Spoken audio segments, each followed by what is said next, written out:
To who? How you doing, sir? I haven't seen you in years.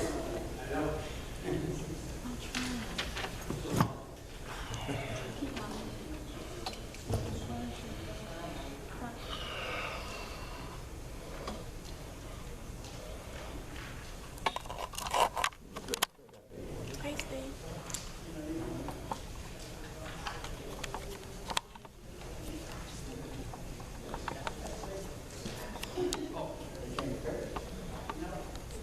No, I got one right here.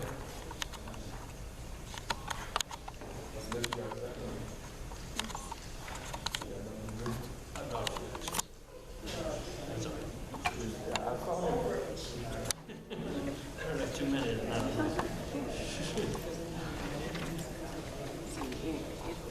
Well, we can get started. Lou will be here in just a second.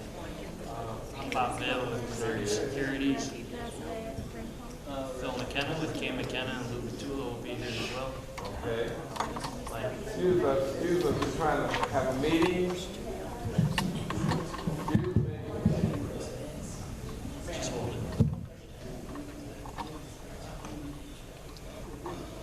Excuse me a second. Excuse me, we're trying to have a meeting up here. We can hear you from up there. We can hear you from back there. Okay, go ahead, sir. Okay. Thank you. Good evening. Again, I'm Bob Vail with Bernice Securities. We are a bond underwriter who has worked with the village numerous bond issues in the past, been in front of this board really since last fall in regards to a refinancing for some of the village's TIF bonds, as well as some additional bonds for some road improvements and sewer improvements in the TIF. We felt that it would be a good idea to get in front of the new board to bring everybody up to speed on where we are with the bond issue, answer any questions, and have put together kind of a quick summary that you have in front of you that we wanted to go through, kind of an outline of the bond issues, where we're at from a marketing standpoint. Also with me is Phil McKenna, Kay McKenna and Associates, and Lou Vitula, with significant experience here in the village working on the TIFs in the past. So with that, I was just going to run through the summary that you have in front of you, just kind of keep it informal as we go through it. If you've got any questions, feel free to interrupt, and then obviously we'll take questions at the end. So the first page is basically a summary of the purposes of the bond issue, the repayment sources, the credit enhancement that we receive for the bonds, estimated net interest rates and savings for the bonds, potential refinancing here this fall of some other bond issues, and where we're at from a timeline standpoint. So there's two series of bonds that the village is issuing, a Series 2019A and a Series 2019B. The first series, the 2019A, is for approximately $2.5 million. If you look at the purpose of these bonds is to provide financing for TIF eligible costs in TIF 2 and 3, which include the road repairs, also water and sewer line improvements. Basically any TIF related costs, but basically these are going from road repairs there in the TIF, in TIF in 2 and 3. The 2019B bonds, these are a refinancing bond issue. These are purely to refinance bonds that the village has outstanding, 2002A bonds, which are now callable. Those bonds currently have a rate of 5%, and as we get through this, you'll see rates have come down significantly. There's a refinancing opportunity for the village to save money by refinancing that issue. The repayment sources for these bonds, the second set of information here, is solely from TIF increment. So coming from TIF number 2 and TIF number 3, just like the other bond issues that the village has outstanding, the 2002As, which we're refinancing, the 02Bs, 2008 and 2009 bonds. So these will all be on parity, paid the exact same way, paid out of the TIF.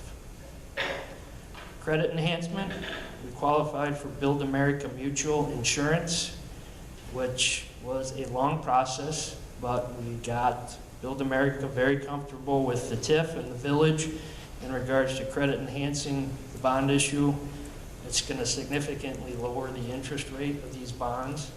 I believe this is the first bond issue since 2009 that the village was able to receive credit enhancement on. So it's a huge benefit to the bond issue and to the village for getting this credit enhancement. So kudos to you, the board, the TIF performance. The Build America Mutual was very impressed with the TIF.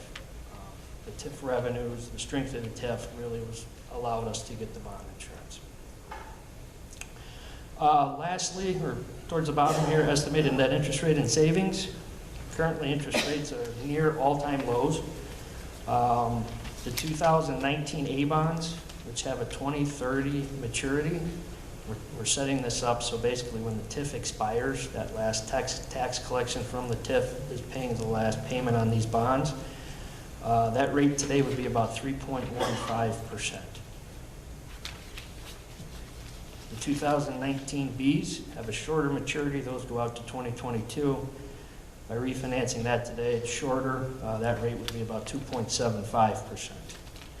And to put that into perspective, the 02A bonds are currently 5%. So that's where we're getting that net interest savings, cutting that from 5 to about 2.75%. That net savings is about $82,000 per year. That's about $27,000 per year. We're not changing the term of those bonds. We're basically just refinancing it with a lower interest rate. And then lastly, there is an opportunity for the village here this fall to refinance the 2008 bonds and the 2009 bonds. Those are callable December 1st. Therefore, we can start and close on a refinancing anytime after September 1st. The savings from those bond issues, which were larger bond issues and a higher interest rate, could be anywhere from about 1.4 to 1.6 million. So a significant savings. We can't do that right now, but we can start that here this fall. It's something we wanted to also bring to your attention. It would be issued on parity with these, all payable out of the TIF, but a pretty huge savings. And then lastly, I'll go through it in a second, but the timeline on all the steps that have been done and where we're at are really the last few pages of this presentation, page 5 through 7.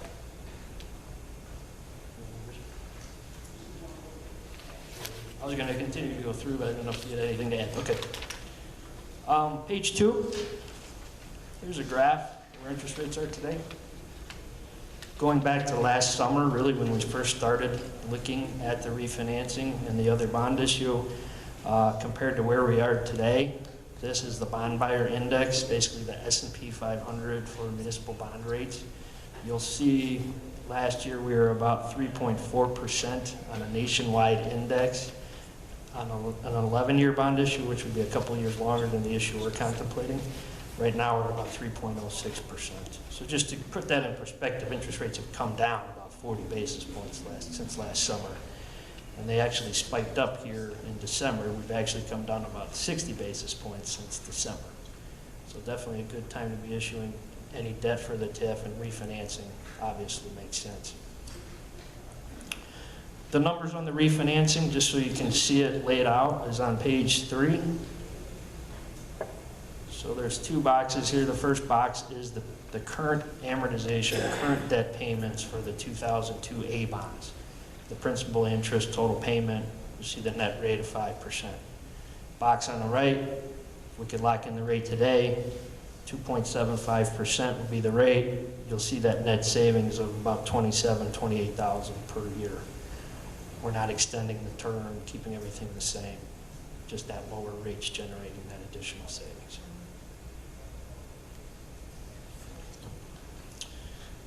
Page 4 outlines the tax increment coming in from the TIF and how that's covering debt service on the outstanding bonds, as well as the proposed refinancing and new road improvement bonds for the TIF.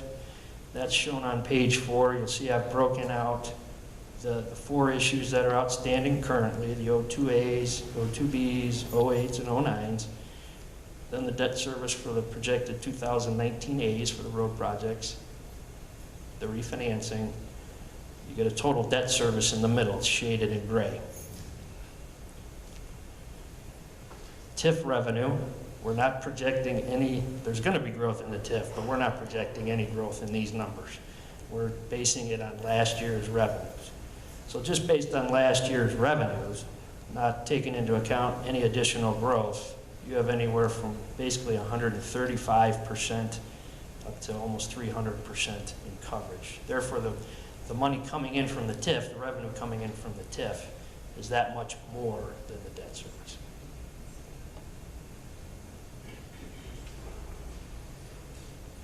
And then lastly, the timeline. I'm not going to go through this step by step, but this just shows the steps that have been completed on pages 5 and 6. And then on page 7, where we're at, we're basically towards the finish line here. So we're at the point now where we're finalizing documents this week to get out to the bond market. We want to capture these savings with the way interest rates are today. We'd like to get out and price the bonds next week, therefore locking in the interest rate next week once we go to market and sell these bonds to investors. Once that occurs, we're in position then to close on the bond issue really about a week after that. Goal being here really the first week of July to close on the bond issue. But next week's extremely important because we'd like to lock in the interest rate. As you see those rates being so low, the markets being, the demand in the market right now being so hot, it's an opportune time to hit the market. And we're really, I mean, we started this really last summer and we're right there right at the end. So we're ready to go next week, lock in those rates. And at that point, then you'll know exactly what that savings is, what those new debt payments are. And we'll be closing the bond issue in early July. Additional? Hi, I'm Phil McKenna, K. McKenna Associates.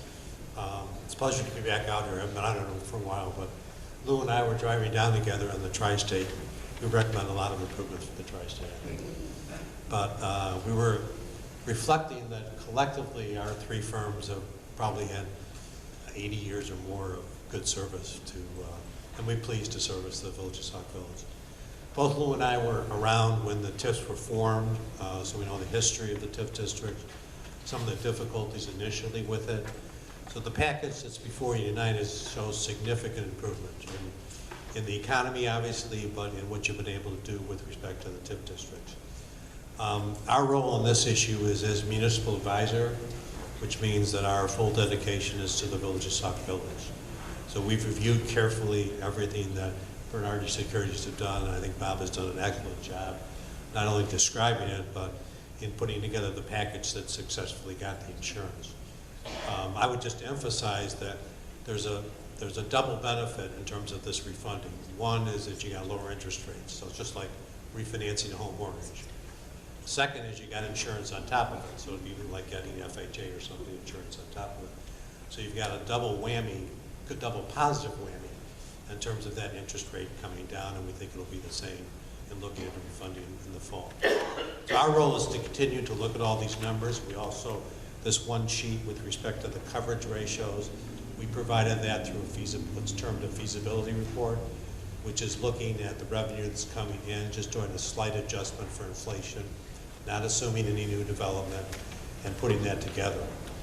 And I guess it's finally to emphasize that the issue that's not refunding, the issue that's called new money issue, that's for new public improvements. It's not for subsidies to developers. It's for public improvements in order to make those areas stronger. And as you all well know, the stronger those areas get, the more jobs it means for Sauk Village as well. So I think Bob did a great job summarizing. Lou, you want to add anything? It's a pleasure to be out here again. The only thing I'd add is on the credit enhancement piece.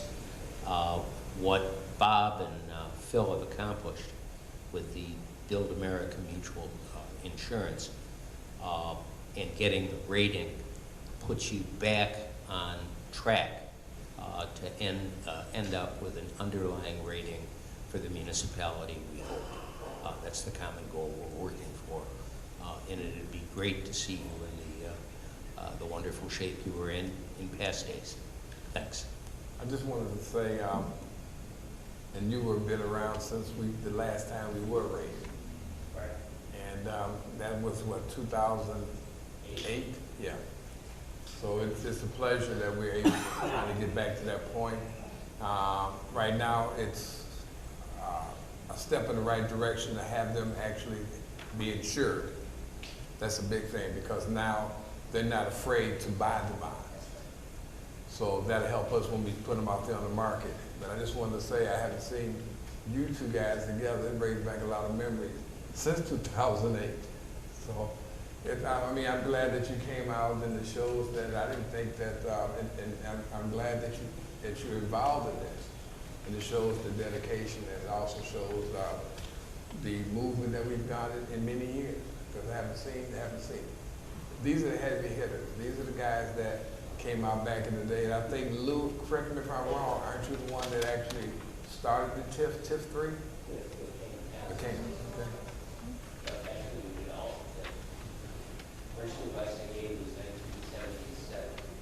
I wasn't there.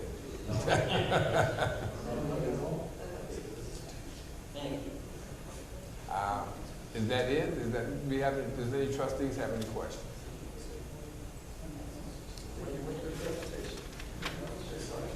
It was a great presentation.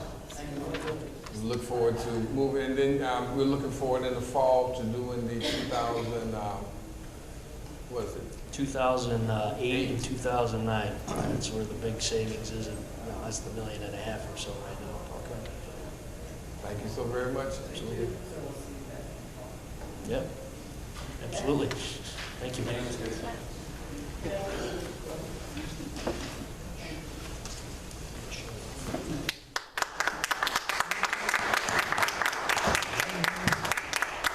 Just an explanation, that's a vote.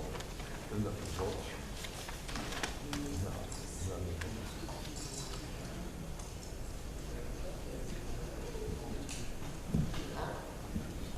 The next item we have is how to obtain documents.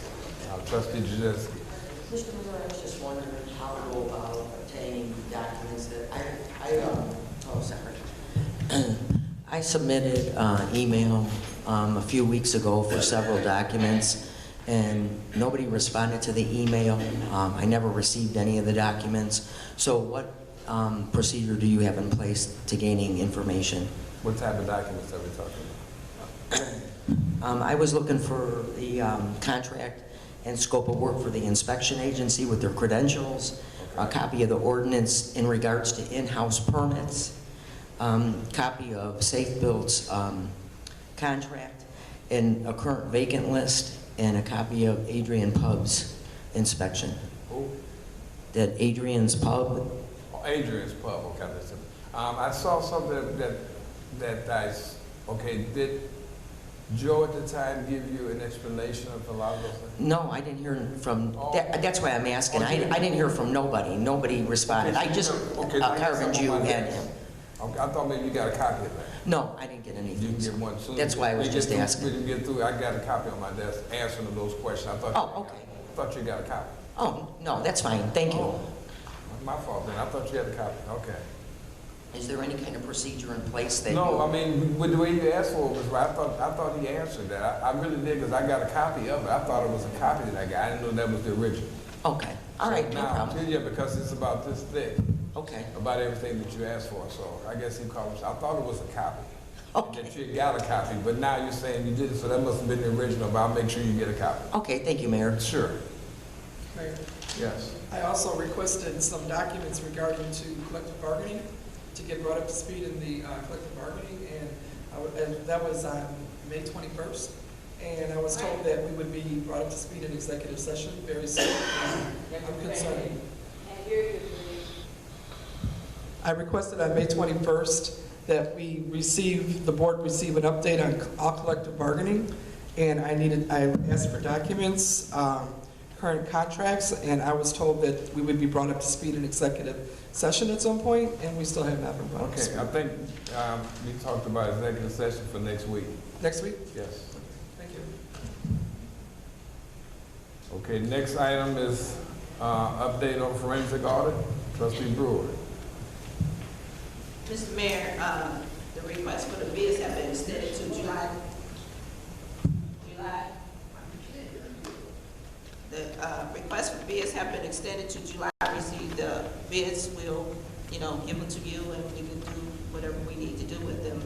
The next thing is that the following, and I recommended this before, for where we're going to get the money to pay for the audit, the forensic audit.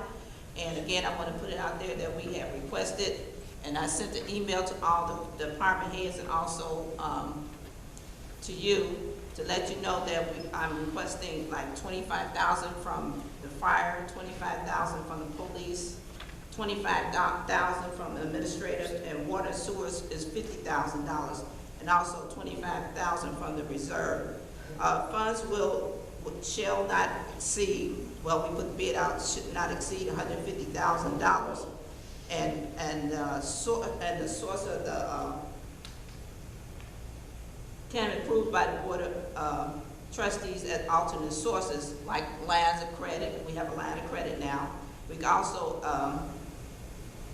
like we usually do, go into the border fund and get additional funds to pay off the any audit that we might do. And also we can reallocate a couple of restricted funds that we have. I talked to Mr. Finch and he told me there's a couple of funds out there that's sitting there that we could use. He doesn't know, we'll get back to him and find out about it. So we have the, this is a mandatory thing for the forensic audit, and the funds are requested from the department heads as during the budget. We have to put it in the budget, and that's the end of that report.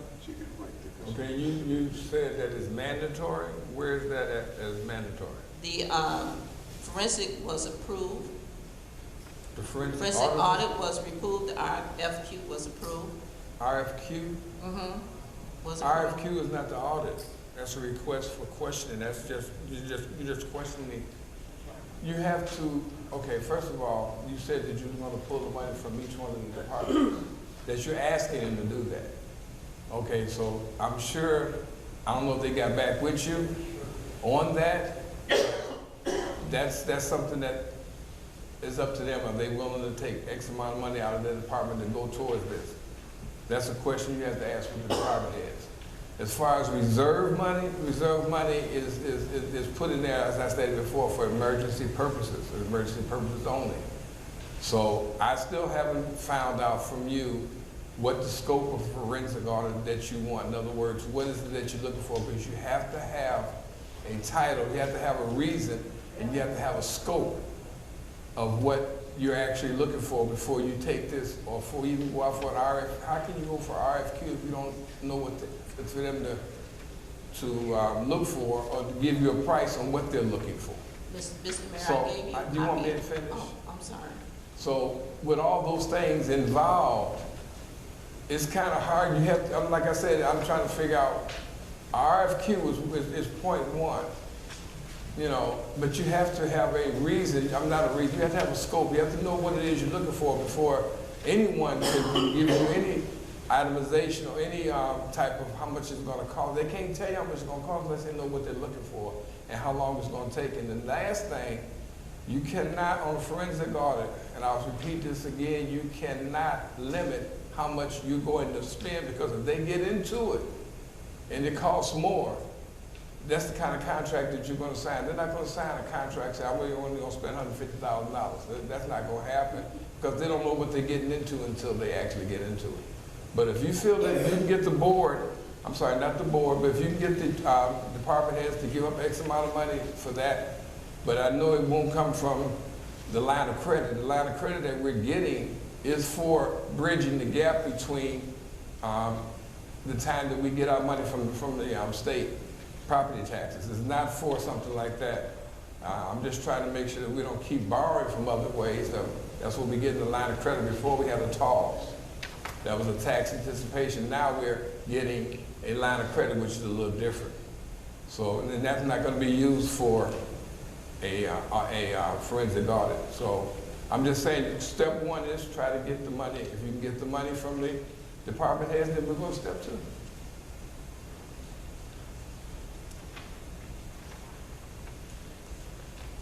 That's it? Oh, okay. You may use the mic.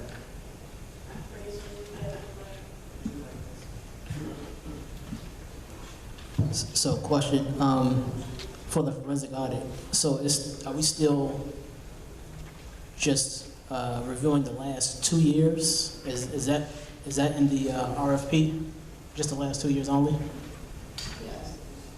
Okay, so what about extending that? And what about looking into the police pension fund as well? I believe in the past that we had some problems with that, with our former treasurer, I think 2 treasurers ago. So can that be added to that as well? If we're gonna do an audit, we might as well audit everything that needs to be audited. I thought I gave you guys a copy of the financial audit service that we're requesting. It shows the overview of the scope of services and everything you might need. Use the mic, please. I thought I gave you guys a copy of the financial audit service that we're requesting, and it shows an overview and the scope of service. Now, after talking to the attorney, he advised me that we can put in there not to exceed a dollar amount, but if we get if we get where it gets to be too expensive, we need to come back to the board and ask them to take a look at what we requested. Now, as you know, we have big problems with this finance. Even the finance director has told you we have problems. We have had problems with this finance and since maybe for the last 20 years. And we need to know right now what's going on with the finance. We can't keep on doing this and really don't know what's going on with the finance. And you know we have had problems with this finance for 20 years, and I don't understand why everybody doesn't want to know where the money is. You know, you can't get a report here. You go in there, you get bits and pieces of report. I do get some things from Mr. Finch right now, but we have talked about ongoing problems. You have Mohan leaving, then you have Ms. Suffin here, and she was doing her thing. You also had Griegel in the mix. So we have had all kind of problems, and all this refinancing and you know, just not knowing where the money is an issue for us. So right now, there's no reason why we should be $2 million in the hole in the general fund.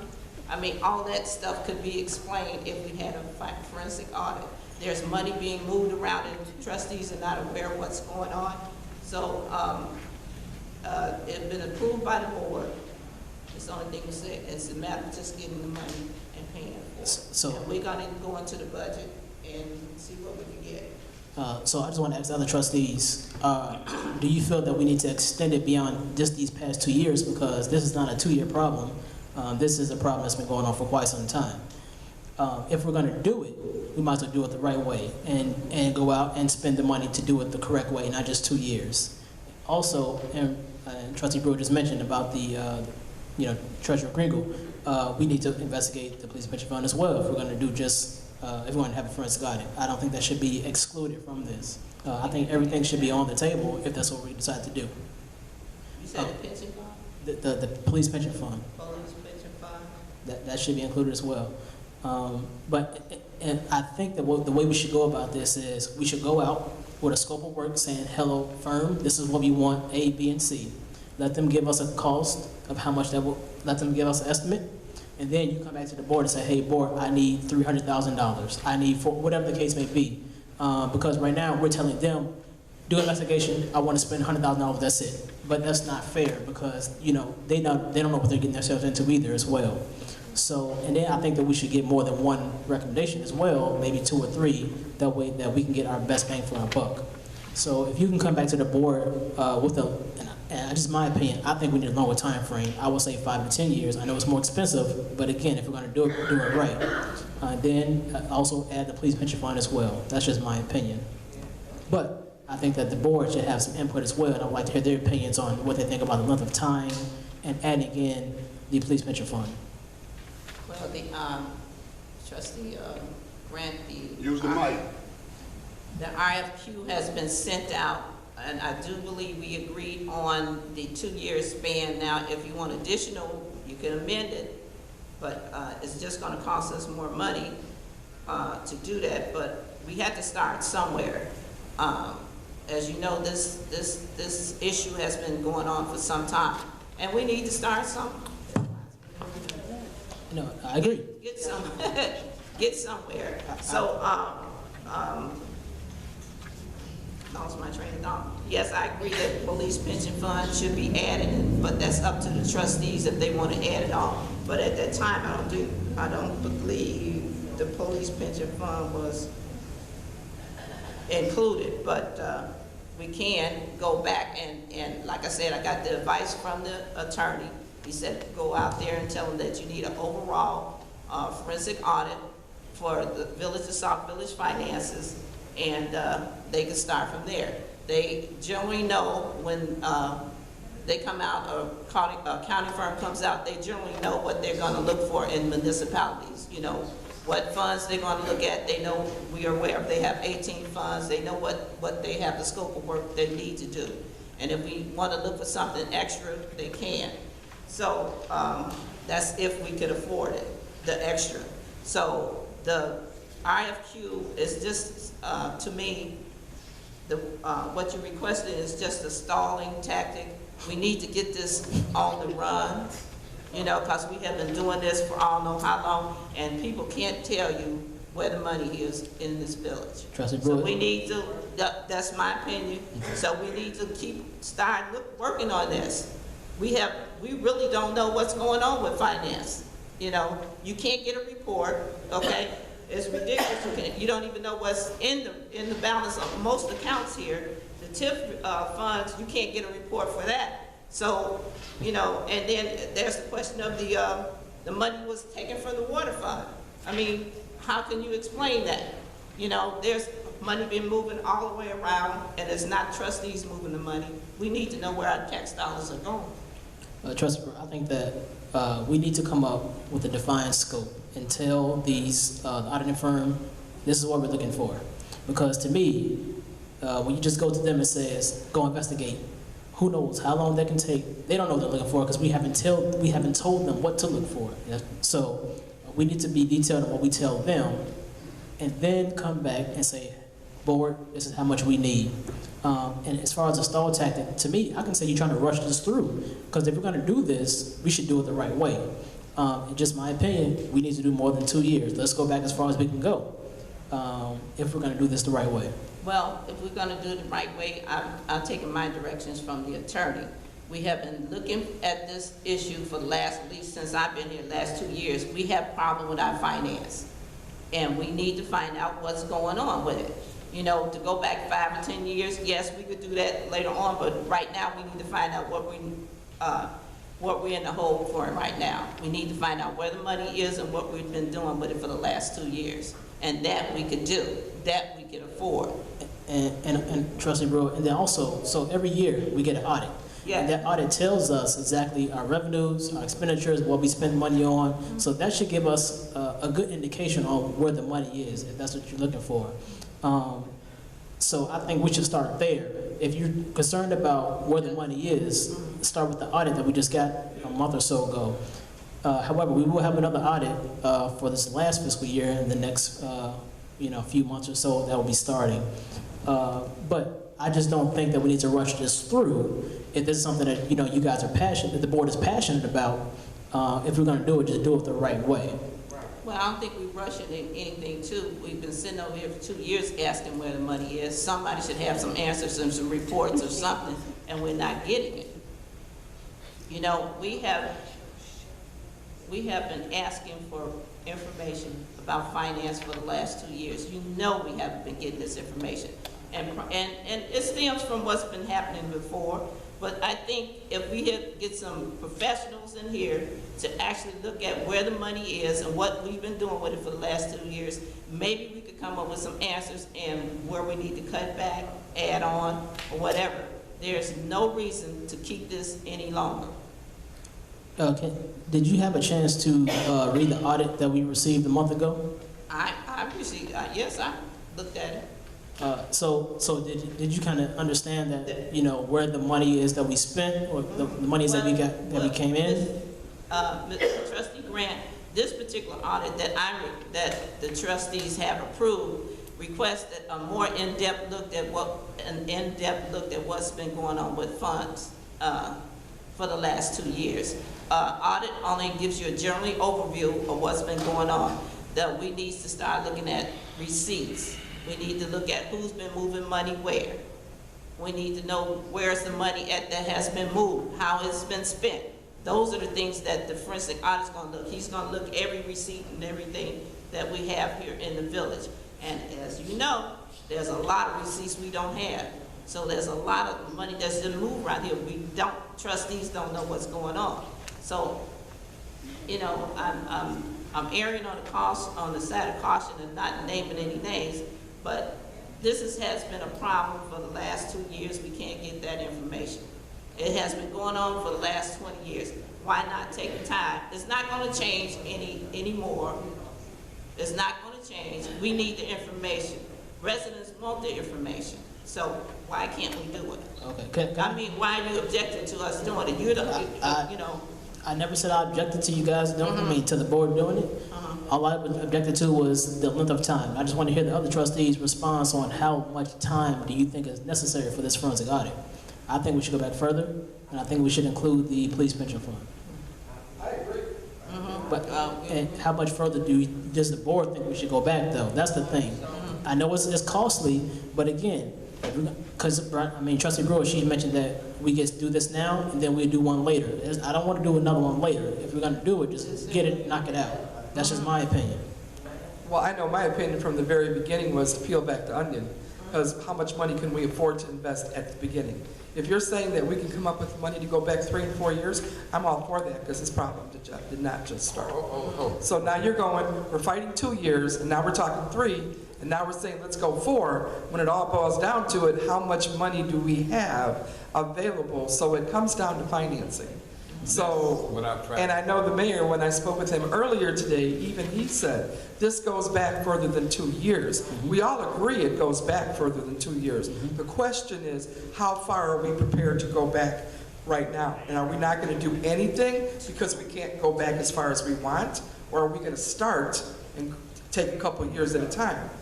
I mean, this is something the board needs to decide. We all agree we need to go back more than 2, but can we afford it?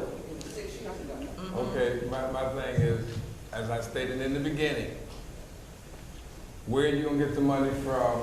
And you said, talking to the department head. Okay, well, if that's where you feel that you can get, that they would do that, fine. I mean myself, I have no problem if that's what you wanna do. Go back, but I think that you need to go back more than 2 years. Because for the simple reason, at that time, we were actually taking and borrowing money more from the water fund. And those first, I would say about three years ago and past. So it doesn't make sense to just do this. And then when you find out you didn't get anything or whatever, then you're going to say, oh, wait a minute, let's go back a little further. Once they get started, it doesn't make sense to not do the whole thing. Also, there is no such thing as an overall audit, forensic audit. There's no such thing. You have to have a scope. Usually forensic audits are done when money was missing and whatever the case may be, some criminal activity happened, they have a scope. They have something that they're looking for. And it's ordered by the government to do a forensic audit for someone because they have a scope of issues. Right now, I'm not seeing a scope. I don't even know what overall means. Overall can be anything, and they can bill you for anything, and they can continue to keep saying, even if it's for a year overall, well, let's look into this, let's look into that. In the meantime, you're spending the money. Secondly, as I stated before, you cannot put a limit. They can give you a scope, and believe me, when you see that scope, it's going to be a few $100,000 in between. So why would you have them get started and then they come back and say, well, we can go a little bit further, but we have to have more money? Are we prepared to do that? How much are you prepared? I mean, right now, there's a lot of things that we need in the village to be done. I'm trying to get the streets, I'm trying to get the sidewalks, I'm trying to get all kinds of things done. We do have some money for that, but I can't see spending that type of money if less we have a scope. What is it that we're looking for? What is it that you're trying to, okay, this is what I want you to look for. And when you do that, then you can send out an RFQ. And I didn't bring that particular piece with me. But, so the only thing I'm saying is that you need to go, when you go and get a forensic audit, you need to have a purpose. You need to know what it is you're looking for. That's all I'm saying. well, I appreciate your view, Mr. Mayor, but as I said before, you have to start somewhere. The finances here in the village have been screwed up for the last... You keep saying that. You keep saying the finances have been Excuse screwed me, up. Mr. Mayor. But I'm just saying. We're being cordial today. I'm just saying you say that. I was talking, Mr. Mayor. I'm just saying, you keep saying it's I was screwed up. talking, Why Mr. don't Mayor. you say I what was it talking, is? Mr. That's Mayor. wrong. You Mr. got a lot Mayor. of finances in the village, so which Mr. one Mayor, are you talking I'm about? talking. I And- have the floor. Mr. Mayor, you have to start somewhere. Okay. We have had problems with finances for the last, I want to say, at least since 2009 when we had the water crisis. We need to look and find out what's going on with this, with the money. There's no reason in the world why we should come in here. If we're doing everything right, we shouldn't have money at the end of the year. A perfect example of when we borrow, well, not borrow, when we raise the rate for the sewer, and we get all this extra money. If you look into the end of the balance on the balance sheet for the sewage fund, we don't have that much money. What happened to all that money? We need to know what's going on with our finance. Why, I don't understand why it's so hard for us to start somewhere. You have to start somewhere. We can't go back 10 or 15 years because you know we can't afford it. You need to start somewhere, and since we are working on the last 2 years, we should have documents available to let us know what's going on, what's not going on, and that's no more than reasonable. Residents have been asking for years, what's been going on with the money? It's not going to change just because you can't get your 5 or 10 years or whatever. We could start right now and find out what's going on with the last 2 years. Mr. Mayor. Are you through, Trustee? Brewer, are you through? Yes. Okay, I think that we're just repeating ourselves, and this is the way I see it. We did have an RFP out already with the scope of work, and only one person responded. It's been extended to July 1st. I think until we get an adequate amount of responses from the RFPs, we're just spinning our wheels. And I think when we do get more than one response, I would like to have someone come in and explain more to us about a forensic audit, because I don't know anybody at this board who's been involved in a forensic audit. I know I haven't. So I think if we bring a professional in who replies to our RFP, and they would be able to give us a general idea of what most people are looking for, because we have a wide scope, but you've narrowed the scope. Yes. So all I'm saying is at this point, we know we want it, we know we approved it, but there's only one person who's even touched on possibly presenting. So my suggestion is that we go ahead and table this until July 1st to see if we even get some responses. If we do, I'd be curious to see what they have to say. I'd like to have them present. And we could ask them questions, because I'm going to be perfectly honest with you. I've never done a forensic audit. I've never been part of a forensic audit, but I would like to talk to somebody who has. So maybe they can help us narrow our scope. What are we looking for? We know what we're looking for generally. They may be able to help us put it in a form that we can all work together. That's my suggestion. And Trustee Williams, earlier you mentioned, do we have the money to pay for it? So in my opinion, nobody never has the money to pay for it, right? You just don't want to give away $200,000 if you don't have to. So my opinion is at tomorrow's budget meeting that we find $200,000 to cut from somewhere in order to pay for it, because it just doesn't fall out of thin air. So that's just my opinion. As a board, tomorrow we can decide, and we're gonna have to make some tough decisions possibly, and also have to get on the board with the department heads, even asking them if it's something that you are willing to do, because they don't have to, and they shouldn't have to, and we shouldn't have to sacrifice services for our residents for a forensic audit.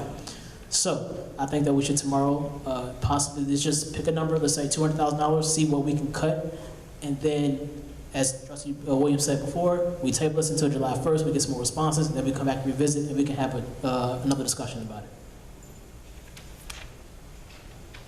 Any other discussion? Okay, item number 4, revising the senior center policy and procedures. Senior center maintenance. Trustee Brewer. Well, Mr. Mayor, on this particular issue, we have had some concerns that have been brought to our attention regarding the senior center. We determined that some kind of investigation has to be needed, and so we can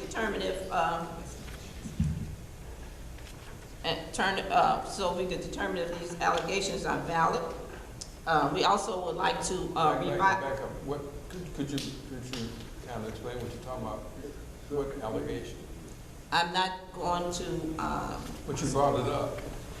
I said allegations. Okay. I'm not going to discuss it because I don't know if it's true or not. But you just brought it up. I didn't tell you what it is because I'm doing the investigation.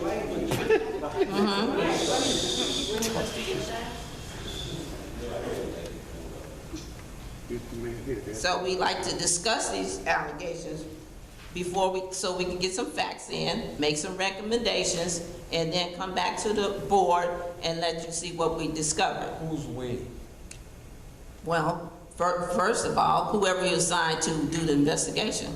That's what I'm asking. You said we are going to investigate. Yeah, we, Who is we? trustees, But you just got to say you're going to bring it back to the board. yeah. So when are the trustees going to meet to do this? Mr. Mayor, if you let me finish my But I'm presentation. asking you- Mr. Mayor, why is it every time I Because I'm have to talk, you got asking you made I'll the interrupt. statement. Wait a minute, let me Trustee, have the you floor. made the- it's not Let about me the have the floor. floor. You're making allegations Okay, and then you not go on to funding talk the and you, allegations. and you No, go on I'm to asking you talk. a question. What? When I finish my presentation, then you can talk. Boy, that's really nice. I appreciate No, it is. it. You really, go right ahead. Thank you very Yes, much. you're very welcome. Okay. Very Now, after the investigation has been completed, recommendations for improvement will be drafted and brought before the board for a discussion. I would ask that all the financial records and copies of the policy and procedures be made available for review. Now, these allegations that I'm talking about are only what people have been telling me and the other boards about the things that have been going on in the senior center. It needs to be looked at. We don't know if it's true. We don't know if the allegations are valid or anything. We just want to take a look, like any other thing that we want to take a look and investigate on. And with that, that's my request, that we take a look at what's going on in the senior center, come back with some recommendations, and then we can talk about it further. There might not be anything valid or anything, you never know, Trustee, what are the allegations? We can't as a board come up with any recommendations if we don't know the allegations. We don't know what Well, you need to investigate them. But investigate what? Like, what are we investigating? We're investigating things that we have heard that's happening in the senior center. Who was we? Because no, you said first you said you, then you say we. I don't know. Any of the other board? We just have found out what's Hold on. Excuse me. Okay. Hold on. There has been some issues in the senior center that we need to address. Such as? I'm not gonna explain because I don't want anybody saying what's going on in there. I don't know. Can we table this until we get some allegations and bring it back before the board? Okay, first of That's all, what we're asking for. you have a copy of the policies and procedures. Yeah, I know. Okay then, so why do you say you need a copy? I need a copy and see if anything has been revised. Why do you need a copy? You Because have a I copy. want to see if anything has been revised. But you have a copy. I have a copy of what I wrote. There was nothing brought before the board to revise anything. I have a copy of what I wrote. Okay. And I want to see if anything else has been revised.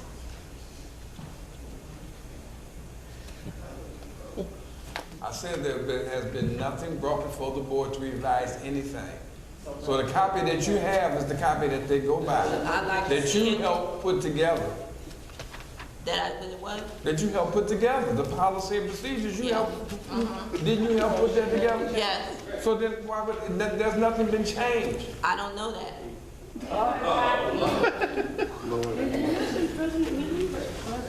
Is this open for discussion?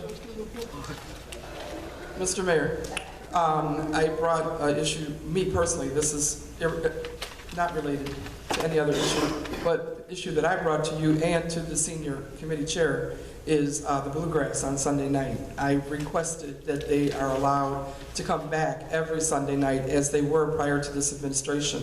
Bluegrass has been in Sauk Village for over 50 years, and it is a vital service to the senior citizens, and they've requested to come back every Sunday. I did actually talk to the chair of the senior committee.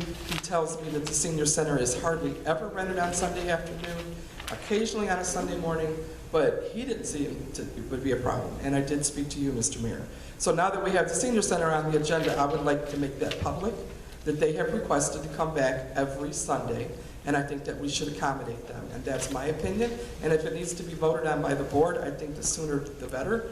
And I do know that I got a call when they were there 2 weeks ago that the party that was there on Saturday night left the senior center dirty, and I immediately reported it with pictures the next day. We need to be, I don't know who's checking the senior center after parties, but it needs to be, they shouldn't get their money back, and that's in the policy. I don't know if they got the money back, but that's regardless to what I want to do, I'm actually working for the seniors to get their bluegrass back. So since this is on the agenda, I'm asking for that. If it needs a vote, then we need to vote. Okay, point well taken. I will, as I said before, and I think you said also that you talked to the president of the Senior Advisory Board about Sunday. I think he stated to you that it shouldn't be a problem, and if there's anything scheduled, he'll try to schedule it not on Sunday. Right. So that shouldn't be a problem. And as far as the pictures that you showed me, okay, I mean, I'm sure that doesn't have to happen often, but that's why they put erasers on pencils. They have mistakes. People did not pick up or whatever it was, the crumbs that were there, and I'm glad that the people that came out and saw them and let us know about it, and I'm sure that's also a point well taken that the Senior Advisory Council took into consideration, and I'm sure they will try, and they will address it, and I'll try to make sure it doesn't happen again. Great, thank you. Well, Mr. Mayor, to continue with this discussion, there was an OMA violation. What's that got to do with that? It has everything to do with the senior group.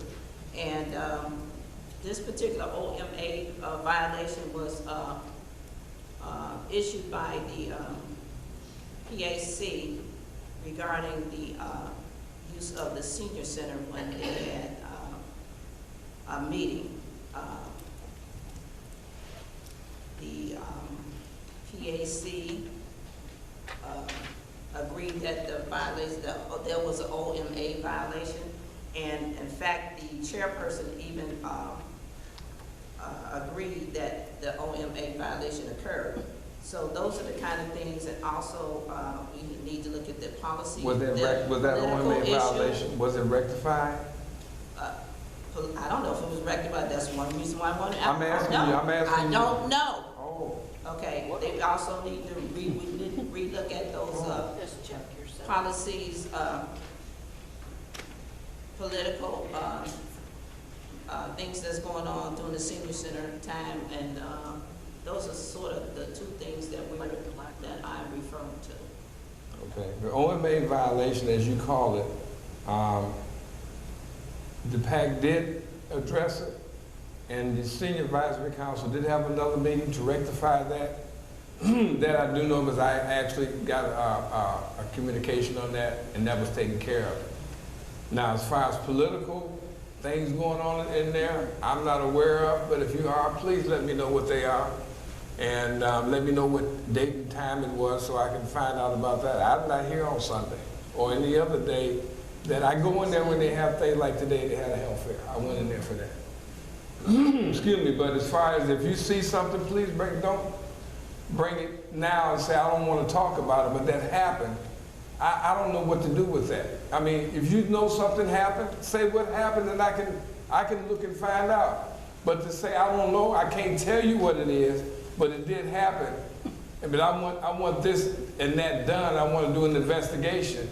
I think this board needs more than just a skeleton, cursory explanation. They need to know what it is that you're actually looking for, like we're talking about anything else. So if you want to do an investigation on something, what is it that you're investigating and what is it that you have a problem with? Just to bring up allegations and say, well, this is what happened and we got a political problem going here and this and this. I don't understand. I don't know what to do with that. So if you can tell me what actually happened, and if you don't have to, if you don't want to talk about it out here, fine. Tell me. I have no problem. I need to have something that we can look at rather than speculation, because at this particular point, it's hearsay and speculation. Is there any other questions in regard to the number 4? I still would like to take a look at what's going on in the senior center. How do you propose to do that? Talk to the people involved. I thought you did that already. I haven't talked to anybody. So how did you find out about that? How did you find out about something going on if you didn't talk to nobody? I haven't talked to anybody involved in the senior center. These are, the information that I got comes from other residents. Were they in the senior center when it happened? I'm sorry, say that again? Were they present when this happened? Yes. Are they part of the senior center? In other words, the senior group. Are they part of the senior group? Yes. Okay, well then that's all I'm asking you to, so therefore they told you something. Yes.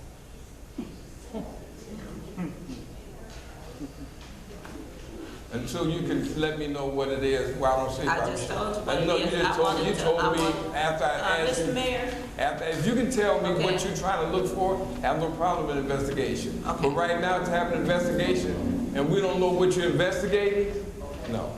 I want to investigate the OMA violation that we just talked about, and I also want to investigate been rectified. the political issue that this person, and she's not in the senior center, that we talked about. So those two things I want to talk about, and also want to take a look at the policy and procedures for the senior center. You have those.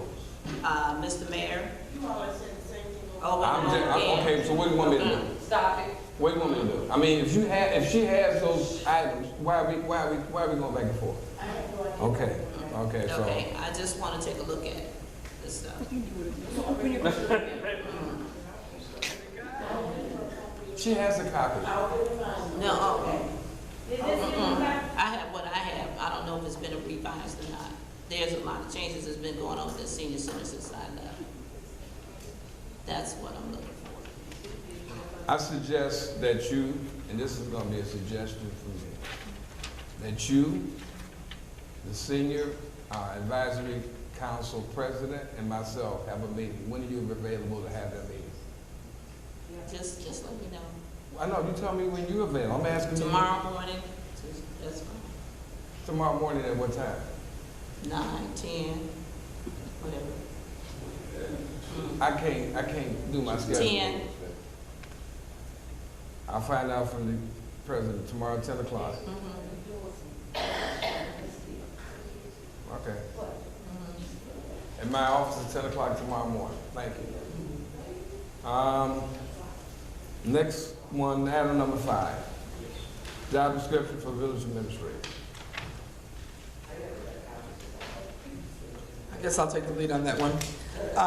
I did submit 3 job descriptions for village administrator last week to provide to the mayor and to the board, and I think another one was provided, and I know the board never got them. So I don't know if HR is holding them or if the mayor has them, but we need to act quickly on getting the position posted.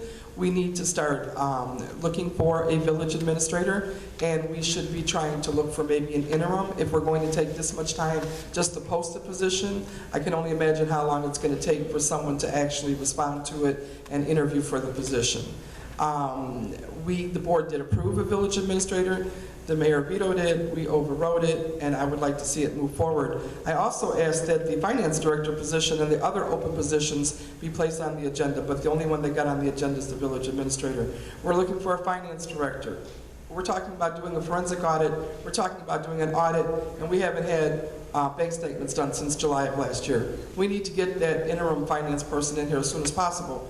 Mr. Finch was going to bring us some information. That's been kind of stalled too. We can't move forward with any kind of audit until we get our financial records in order.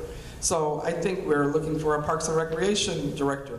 We've got positions that are open, and we're getting ready to do a budget meeting tomorrow. I asked for it to be put on the agenda is, we need to know how are we going to do this. Are we going to post this village administrator position?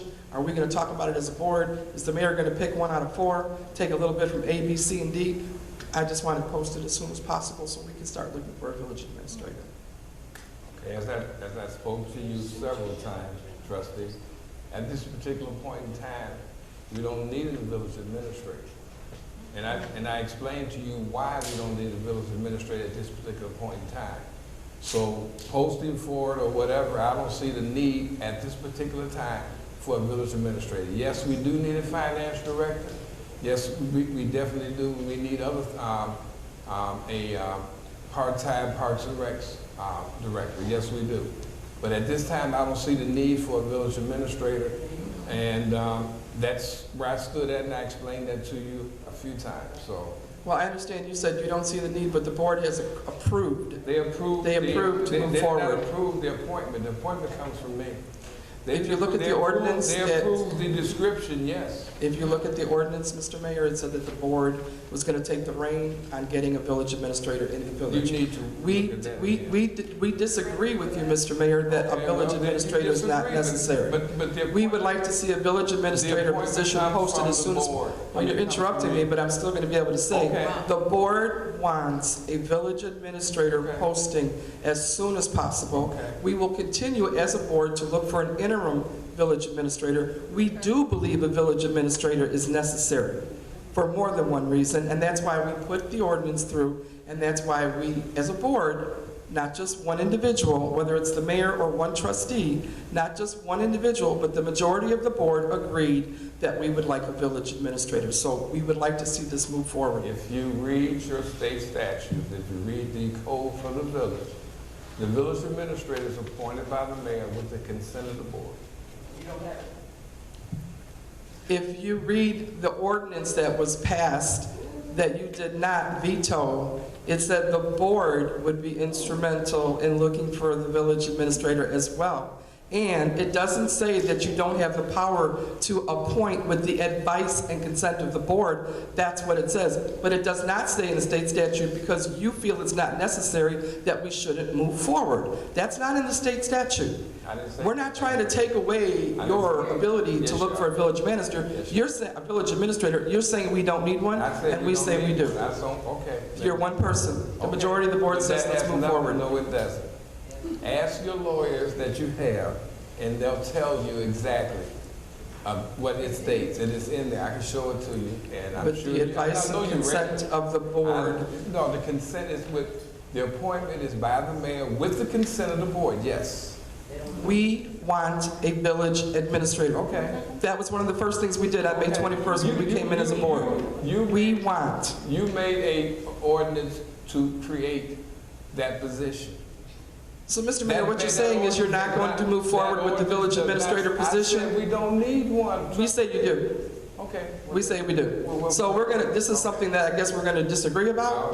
Okay. So are you saying that you're not even gonna bother looking at the positions, the administrator positions that we gave you? You're not gonna post it? You're not gonna allow us to move forward with the village administrator? If that's what you're saying, then Mr. Mayor, we have a problem. Okay. We had a problem we had a problem a long time ago. When you had meetings that I wasn't told about. We had a problem then. Question. So if we decide to move forward, the board still hasn't seen any job descriptions. We haven't talked about them.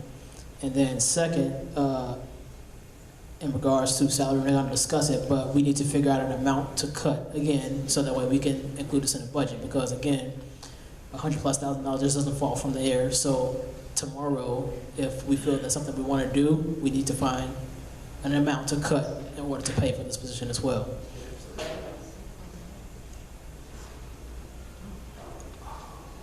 Mr. Mayor, I just want to remind you that the Board of Trustees have elected to...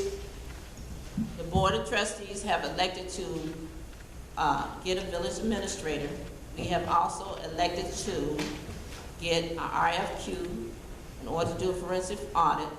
And these are things that the Board of Trustees want to do. So,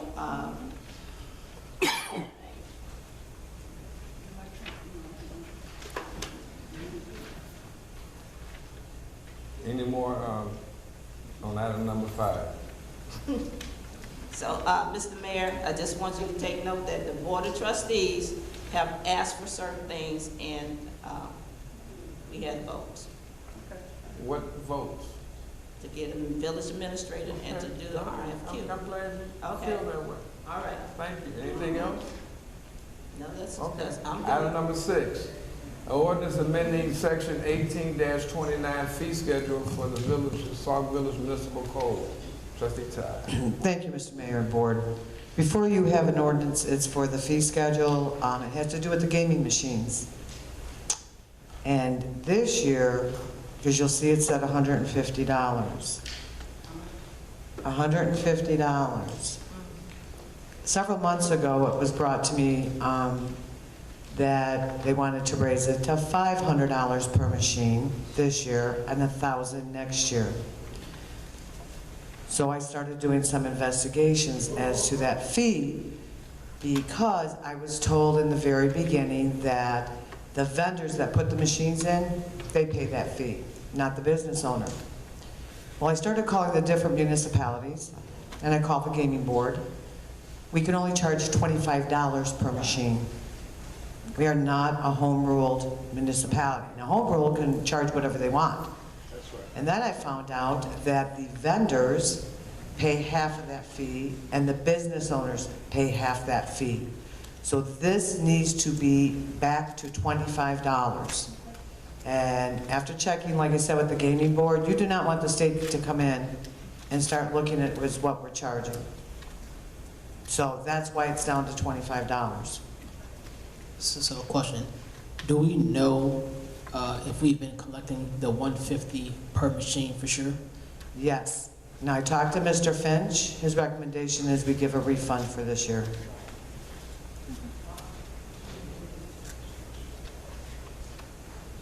So that's all I have on this ordinance, unless you have any other questions. And then if we could just vote on it next week. Any other questions? Any other questions? We should put this ordinance down next week. Be voted on. Okay, item number 7, IML conference and digital documents. Clerk, Madam.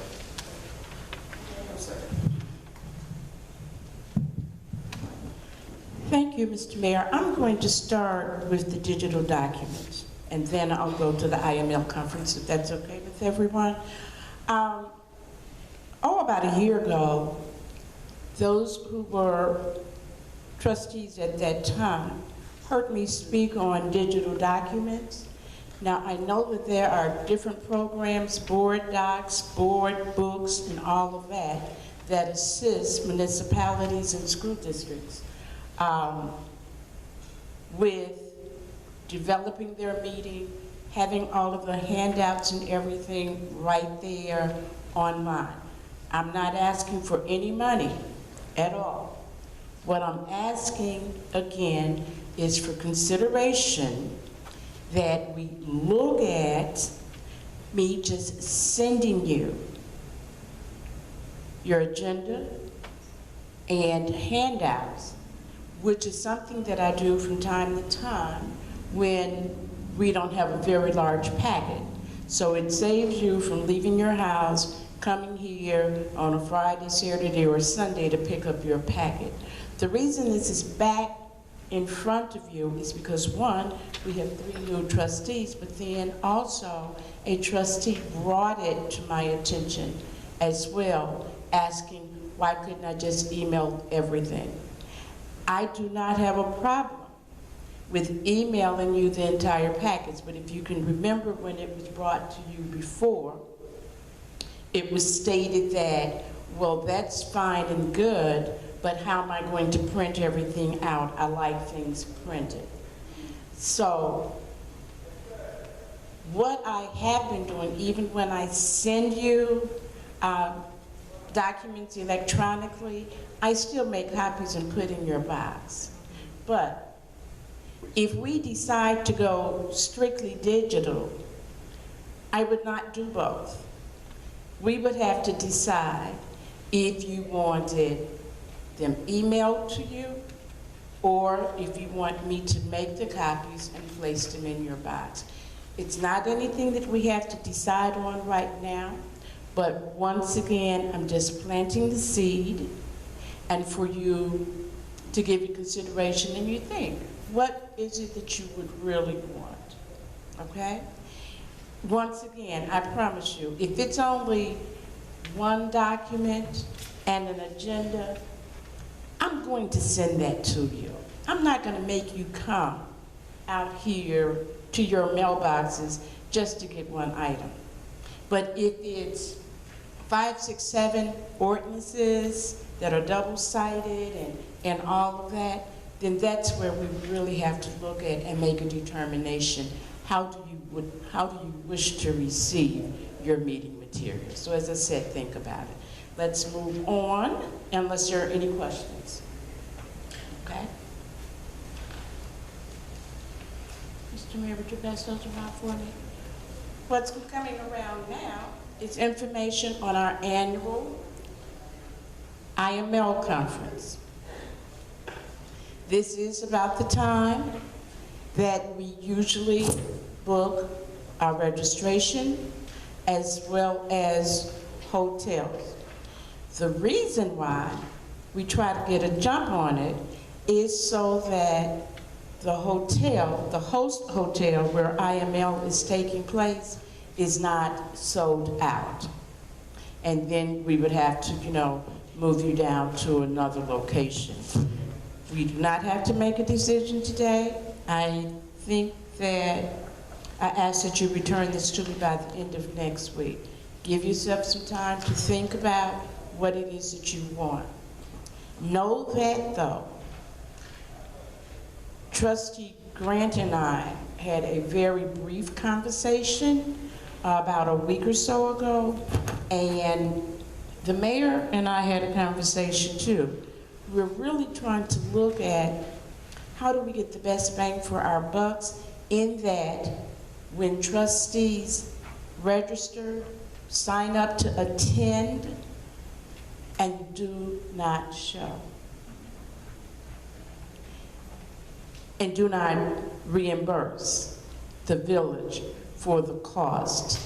So I'm not looking at handling any of that piece. That's a decision that the 6 of you will make amongst yourself. My role would be to get you registered with IML, as well as to assist with booking the hotel space. But once you let me know how it's going to be done, then I will move ahead. But know that you do not want to be in a hotel 4 or 5 blocks away from the main place. So I don't know if you want to take over a conversation now. Yeah, I'll speak on it. So it was my opinion, being two IML conferences, 2 or 3 so far, that in the past I've noticed that trustees will show up, we'll book a room for them. They'll show up for a day, but they don't stay in the room, which leaves the village on the hook to paying the bill. Or they'll show up and say they're going to be there for all 2 or 3 days, and then they don't show up at all. So in my opinion, I think what we should do is, so how it usually goes is the clerk will go and hold the room on the village credit card, and then once you depart the hotel, somebody pays the bill. So in my opinion, I think that each trustee or elected official should pay their bill, and then the village reimburses them for that expense. Because what happens is, if the trustee does, not show up at all, the village is on the hook for $800, $900, whatever, however much the cost of the room is, and then the village is on the hook just for no reason. So I just think that we should take the personal responsibility, if we're going to say we're going to show up, to pay the bill and then get reimbursed, as it is, an expense that, is for the village, so that's reimbursable. Also, I think that since we are given the opportunity to go downtown and the village is paying, that we should write some kind of report or document on what we kind of learned at the conference. And some report, and maybe give it to the clerk and the mayor so we can just have it, or even share with our other fellow board members, just something that we learned, because again, the taxpayers are paying for this service for us to go, so why not at least show them that we learned something there? And it's not just like a party or a crew, it's none of that, it's strictly business, and that's what it should be. So that's just my opinion, but I'm open to discussion on your thoughts, whether you agree with that or not, because I just think that the village shouldn't be on the hook for a trustee who does not show up.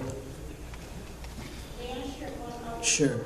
That some of the newer trustees may not know. And that is, when you guys go, prior to, I pull together your entire packet, everything. But then we also provide you $300 up front as a per diem.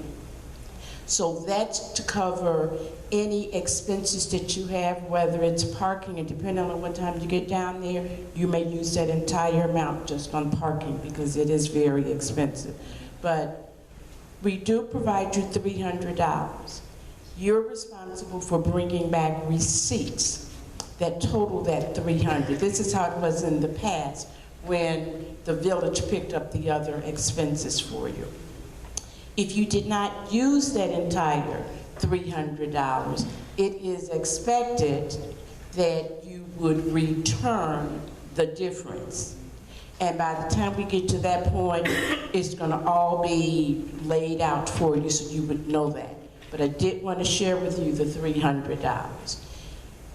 If you take the $300 and do not show at all, and that did happen last year, then you are expected to give that entire $300 back. And I think that's really what Trustee Grant is talking about, a couple of trustees who were complete no-shows. Even though they had not booked a hotel room, they were still no-shows and they did not refund that money. Okay?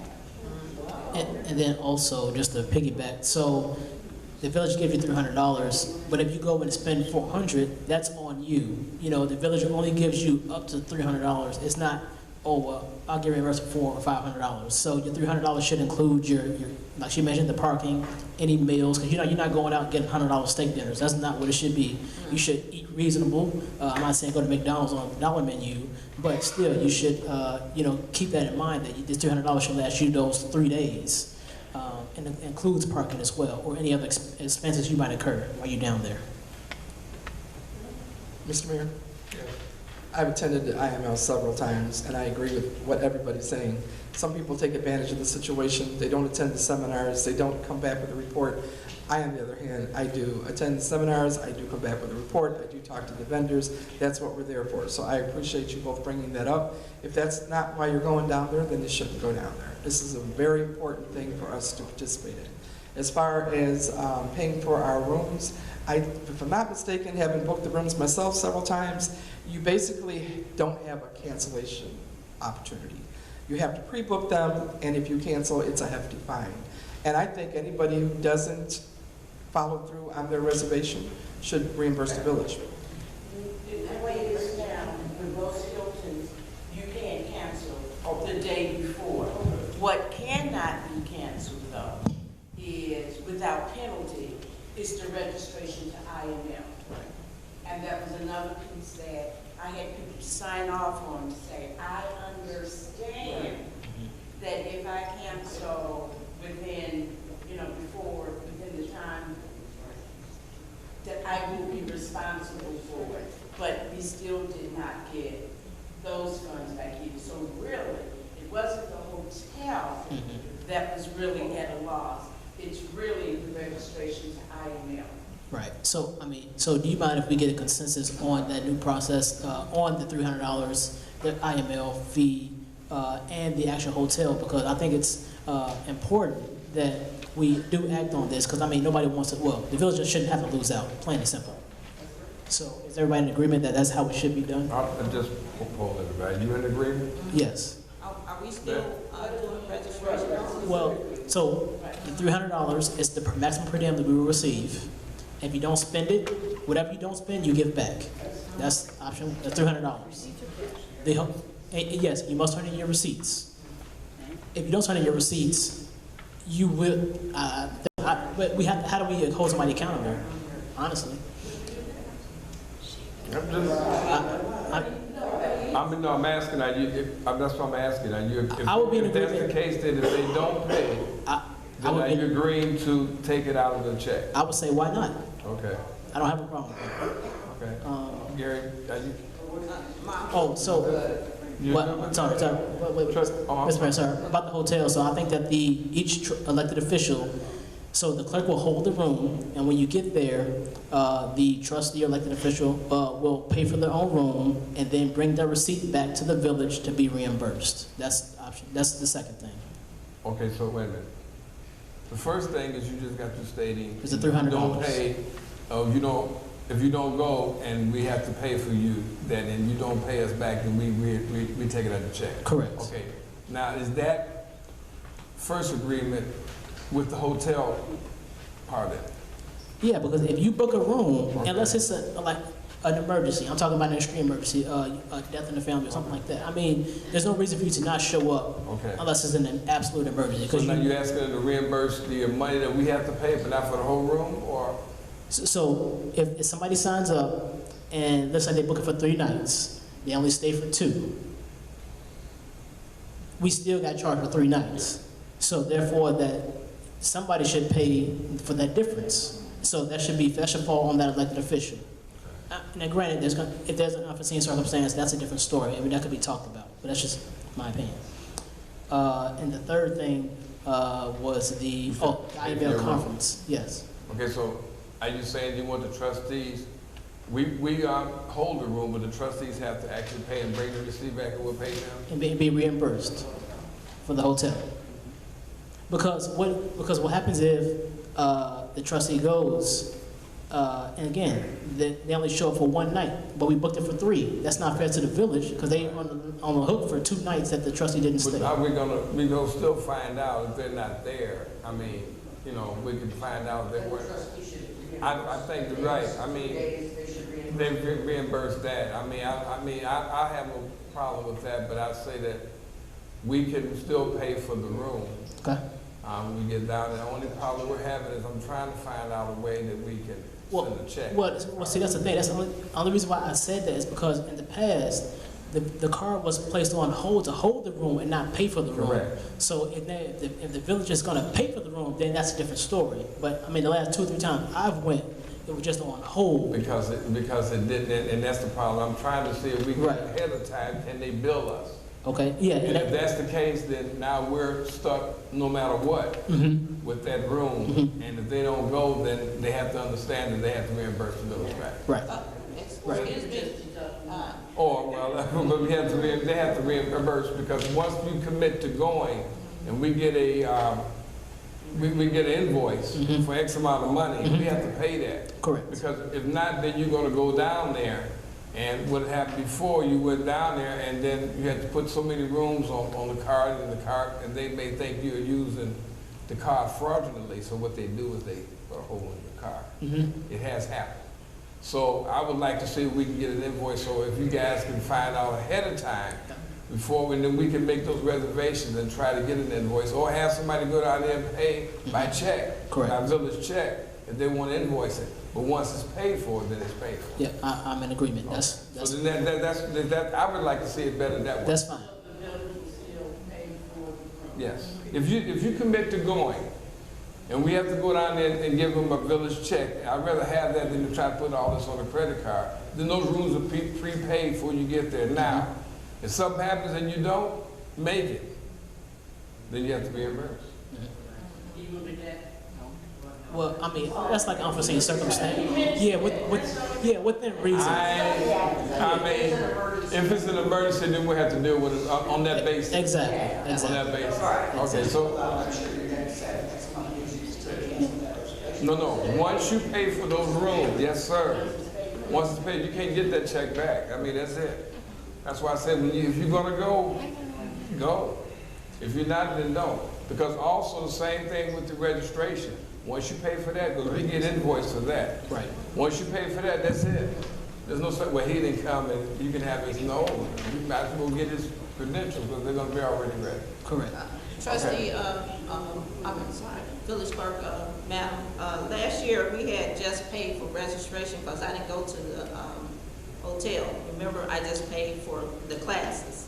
So it's gonna be the same week this year. So just minus me one hotel and we just paid for registration and You class. have a document in front of you, and that form spells it out even more so than it did Did last year. time before. Because if I can remember correctly, last year you didn't even go all 3 days. So there. I didn't go the last day. That's Right, right. so you didn't go all 3 days. So there's a daily rate and then the full conference rate. Okay. However, if you go 2 days They charge you. opposed to all 3, it's more expensive than if you were to go to all 3. Okay? So you're gonna have to really look at what, and it is on that second sheet that I'm asking everybody to return back to me. Okay, just minus. Okay, so Trustee Brewer, so you don't want hotels, is that what you're saying? I don't, no, Okay, I'm just asking, I'm just, okay. I didn't do it here. Uh-huh. Okay, No, I'm- I go back and forth. so, I mean, are you voting to, if it changes, are you still voting? I mean, do you still want to have it as they stated before, that make it that way that if you go, this is the stipulation? Well, I'm just telling what affects me, and I'm not going to the hotel, so mine might be a little different from everybody else. So, yeah, standard, all she has to do is pay for my class We're gonna administration. book the rooms, but Yeah. if we for some reason don't go, say we're Right. gonna go, we're gonna reimburse the village. Got it. After a certain, That's what we're asking. after a certain point in time. Right, you have a certain time. Yeah, a certain point in time that they'll ask us for the check and we have to take it down. So, because they won't, for some reason, they won't send an invoice. So they want to check because they want to guarantee, which I can understand that. So are you in agreement with the 3 trustees? Okay, Trustee Williams? Yes. Okay. So, but I'm gonna go back to Trustee Brewer. Are you in agreement to what they were saying? I know you're not going, but are you in agreement to what they were saying? I'm going to the classes, make that clear. I'm going to the classes, but I'm not going for the hotel. But are you in agreement? I am in agreement. I just said I want to make it clear that I'm going to the classes, but I'm not going to the hotel. Okay. All right. So now, I do have a question. Is the per diem still in effect if you just go to the classes? Yeah, you still have to Okay, pay for I it. just asked. Okay. Yeah, we still pay for the parking. You have to reimburse anything that wasn't. Okay. Right. Correct. Yeah. You can't Okay. submit a receipt for that Saturday if you don't get it right. This is only during your travel period, Okay. okay? Any other questions? All right, the last item is a resolution to approve the direct proposal for the production of the utility billing. That's for the one, to have the water bills monthly. We talked about this. It needs to be, we need to put a resolution that we are going to go to monthly billing. So, are there any questions about that? Can I get the trustees? Well, I need to let you know what I had so that. Go ahead. Thank you very much. Trustees, here's a proposal that I've had for about 3 weeks to a month since the gentleman came out and spoke to you. He presented the proposal to the, you want to pass this out for me, please? Thank you. He presented it. We made copies of it, and the Finance Director Finch was prepared to speak to you guys Need one more. on the proposal a while back, but there was just a small amount of miscommunication. And that was he being new to the process. He didn't know that it was his responsibility to take the lead on making certain that a resolution was drafted, either by the attorneys or by Joe Rizzabati, who used to draft a lot of our resolutions and ordinances. So he didn't know that, and he didn't know that in spite of me saying, well, no, I can't put it back on the agenda because you don't have an ordinance. Where's your ordinance? Where's your resolution? He didn't know what I was talking about. So then Thursday, he finally came up with acknowledging what I was saying, that he needed to take the lead on having a resolution.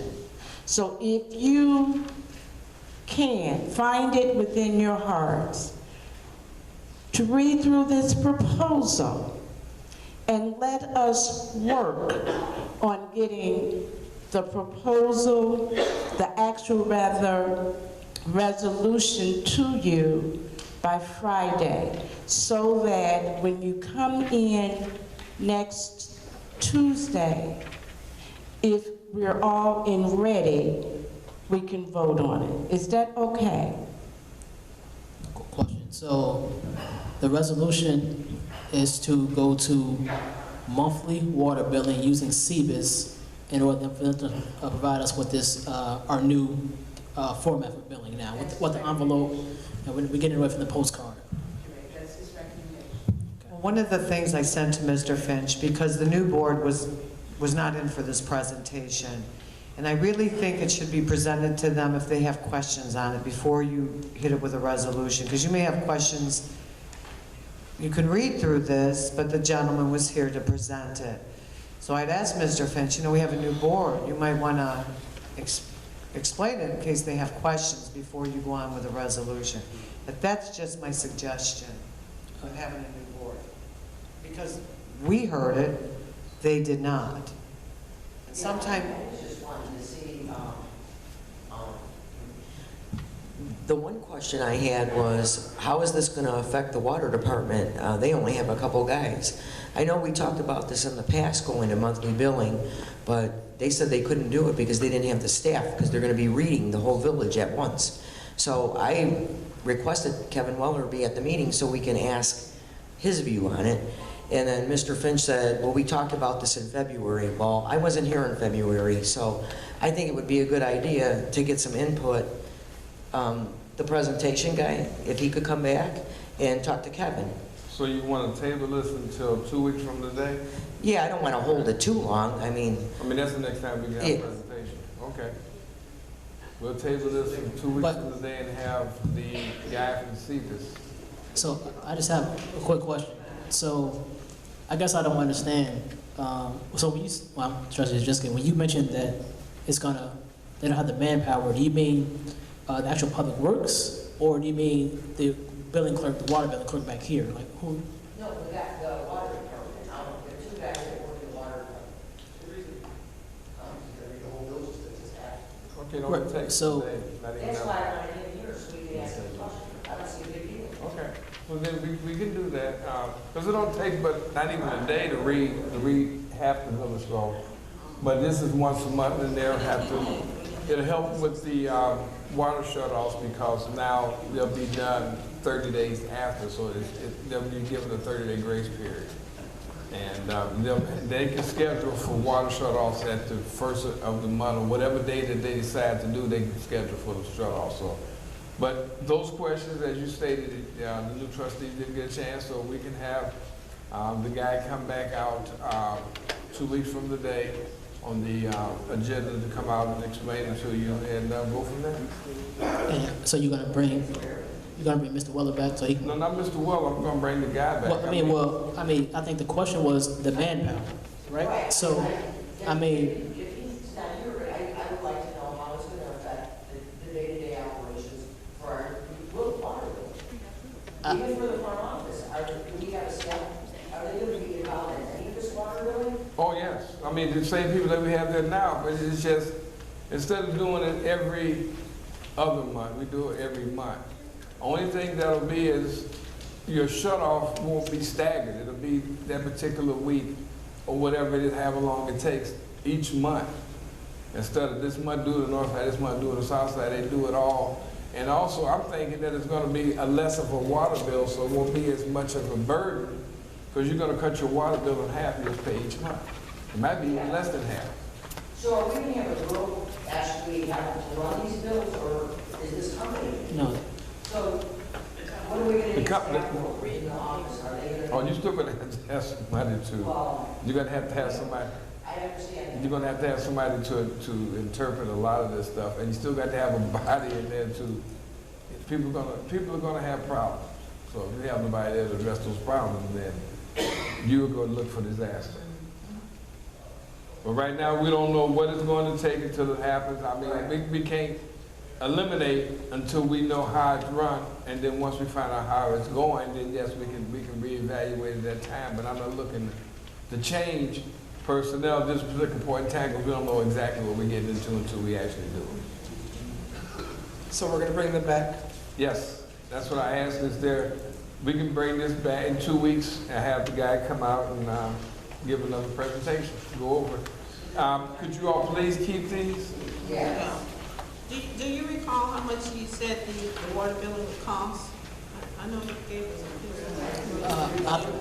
$3 a bill. I thought it was like, How much?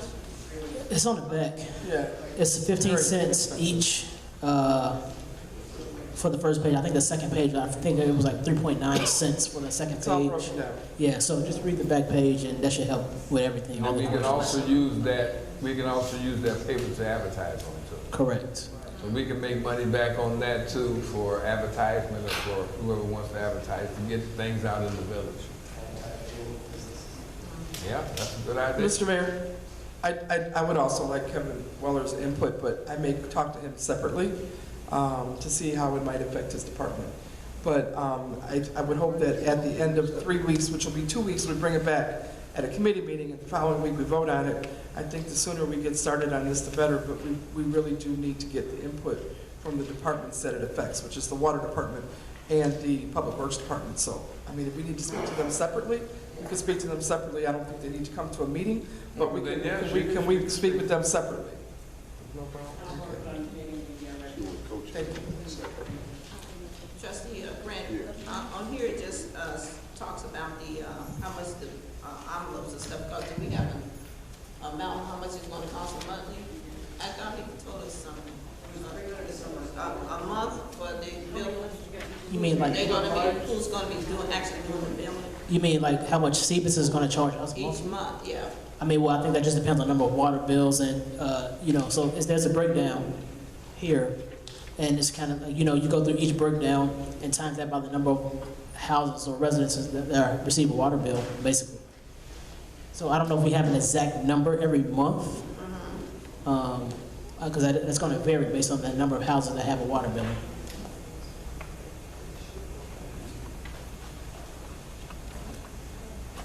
Okay, anything else?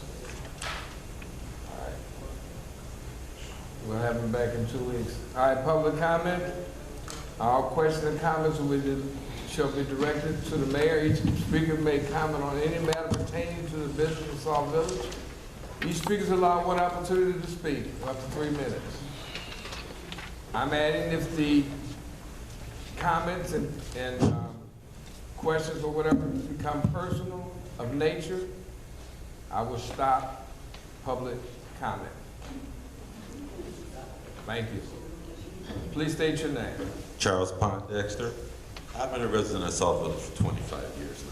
You know, we're talking about this audit here, which can cost the village from $150,000 to like $750,000. And we're talking about to pay for the audit, to take money out of everyone's budget. I mean, right now, we can't get the fire hydrants fixed. We don't have enough police officers. We don't have enough people in public works. We have potholes. We have lights that are out. And here we are looking to spend almost $750,000, and we need some things done around town. I mean, it doesn't make sense. And another thing, you guys always bring up this water fund. Every village borrows from the water fund, and they don't pay it back. I worked in more than, I worked in more than 40 villages as the village engineer, and they always take money because that's how villages pay their bills if they don't have a big industrial in town. So, you know, get away from that. And then we're talking about hiring a financial director, village administrator, administrative assistant, park and recreation guy. And where's all this money coming from? I mean, I have potholes, I have lights out. You know, I'm paying more than $9,000 a year in property taxes. And I'm sure a lot of you here are. And, you know, we're not getting this in 1 month. Now, how is that going to work with the garbage? How do we pay the garbage in that?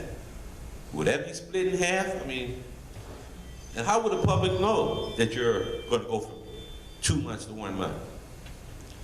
But I think we're wasting a lot of money on this forensic audit when we could be fixing light. I figured 23% of the lights in the subdivision out. You know, got potholes. And Public Works, they need to hire more people. 1 minute. So I'm going to end it there because we're spending a lot of money on lawyers. And I can see now that the lawyers get rich and we get the shaft.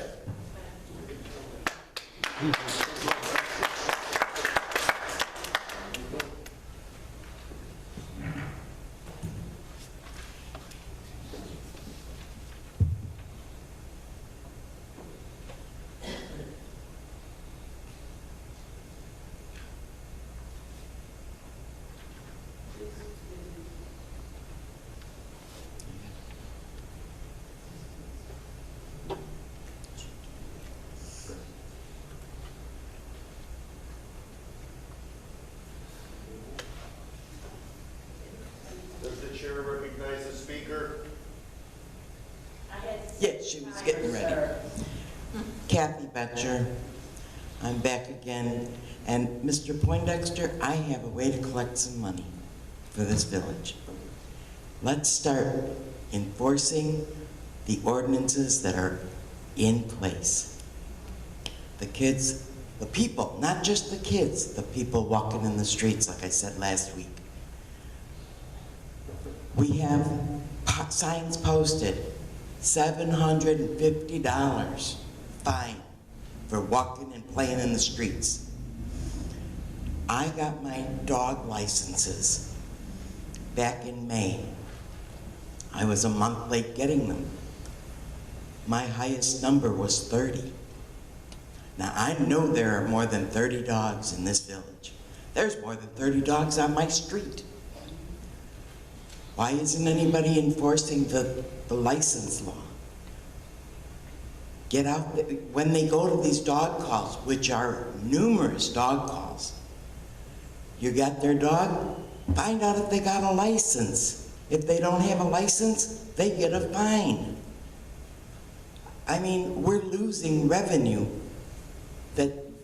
that's easy to get if you just go after it. Then today, we're standing out on my porch, and there are 3 little kids, and I mean little, 8, 9, 10 years old maybe, riding on motorbikes. They came shooting out from one street onto another in front of a truck. That truck missed him by a hair. I called the police. The police came, I saw them come. Do you know what the response was? Children playing with toys. No, children looking for an accident. And then what's the answer going to be? That rotten driver hit that kid on the bike. The other thing I want to find out about is what can we do to get more ESMA or whatever it is, the ESDA? Last week we had 2 incidents. Fire and police were busy. And we didn't have anybody to help them block traffic. It could have been a real disaster. We need more volunteers for that. Let's get the people out there to volunteer. I know I volunteer as much as I can. I come up here and I complain, and I moan, and I almost said a bad word, see? But I volunteer, and I try and help this village as much as I can. We need more volunteers, especially EMA. Thank you. Hello, good evening.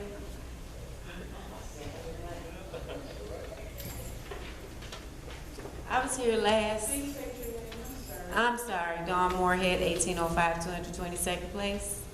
I was here about the tree. No one has contacted me, done anything about the tree. Every time it rains, the tree is creaking, it's moving, it's going to fall, it's going to hurt someone. It's being eaten in from the inside out. Can I get an answer on, I mean, what am I to do? What is the protocol? Give me some idea. Generally, what happens is the mayor will listen to everyone's comments, and then toward the end. Oh, no, not today. I'm stating of the situation. I was here last weekend, and it was told to me that it was going to be looked at right away.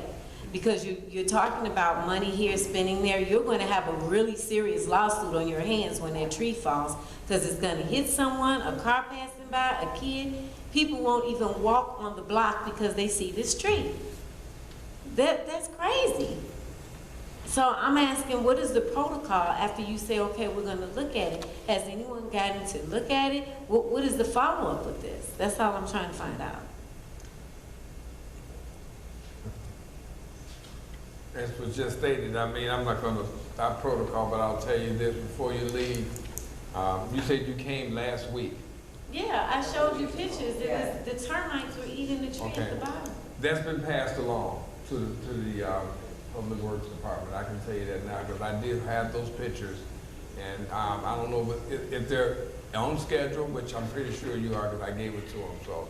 No, seriously. I'm listening to you now, so obviously they haven't been there in a week, so I'm gonna find out tomorrow what's the whole. It's been 2 weeks. Okay. It's been 2 weeks. I mean, it was passed along, so I'm Right, but somebody needs to do something about this. I'm telling you, you got a lawsuit just sitting and waiting. This tree is gonna fall, and it's a big tree. It's gonna hurt someone or something. So what do I need to do to follow up to find out what type of time frame we're looking at here? I mean, this tree, I'm scared every time I go into my house if this tree is gonna fall on me. Anytime it rains, I'm scared the wind blows too hard, it's gonna fall. Now, if you want me to bring some more pictures up here, I can show you. As I just stated, I did pass it along to Public Works. I'm going to find out tomorrow why it wasn't done now. So can I come back up here to the hall and find out, you know, later on, maybe later this week or the beginning of the week? Just to kind of get some idea. Ma'am, I'm trying to tell you, I'm not gonna cut it down today. I can't do that. I did pass it along to Public Works. I'm gonna find out tomorrow the status and why it hasn't been cut down. Okay. If you wanna come up tomorrow afternoon or whatever and ask me, I can give you a better. Sure. But right now, to tell you what I'm gonna do right now, they did, the pictures that you gave me were passed to Public Works. Well, I'm So I don't know what was on the schedule, what they're waiting on or whatever, but I'm glad you told me. I will find out. Okay. Okay, I'll follow up. I'll come up and find out what's going on. Okay, thank you. That was it.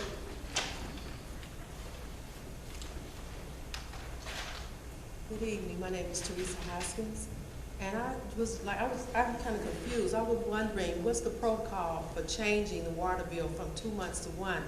I was not notified. Aren't you supposed to notify the community, the residents? I didn't receive anything, and do you all just sit here and make decisions without notifying us about these things? So I was just curious about how that works. And also, I have potholes. I have visitors who are getting tire punctures and all kinds of things. And as the young man said over here, my taxes is over $9,000. So I think that my streets should look a lot better than what they look. And if, you know, this is not my first time here, but I would like to say that if just coming in here to listen to the bickering that goes on in here is ridiculous. We should all be able to get along, get everything we need to say out with all of this animosity. And also, maybe it should be some, I guess, a college degree or something, because it's obvious somebody is not understanding procedures. Thank you.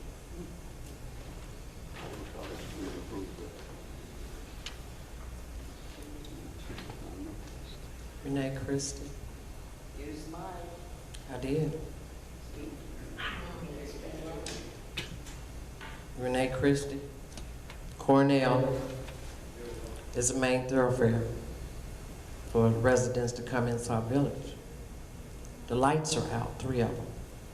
I almost hit somebody the other day going up in the driveway because even though my lights are on, it's just dark going down Cornell. So I was wondering if we can talk to Kevin to see if we can do something about those 3 particular lights that are out. If you go down the street, anybody will see they can't see. So the next thing is the where, whens, and the how for stuff to get paid. This here wasn't the part that you all were talking about in regards to the audit. This didn't just start now. It didn't start 2 years ago. Everybody needs to look at the fact this started, a lot of it started 6 years ago, when my husband told us that we was $1.5 million in the red. I said that to a couple of people and I let them know it. That we was in, because he was doing your books behind you from what he saw. Financial man, he was a hell of one. We were behind when money got stolen from Sauk Village. Nobody did anything at that time to find out what went wrong, how much money was taken, where he took it from, and how he managed to get it. There was nothing else done. So if we're gonna start with an audit, start back to 6 years ago, where your money left. Not 2 years ago. 2 years ago ain't gonna tell us about no 2 million. 1.5 million, 6 years ago, that's where we need to start. 1 minute, please.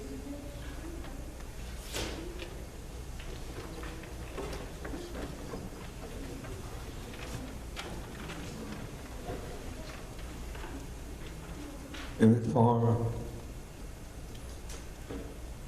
I want to kind of answer Trustee Williams on the senior center and pretty much what happened with last Saturday.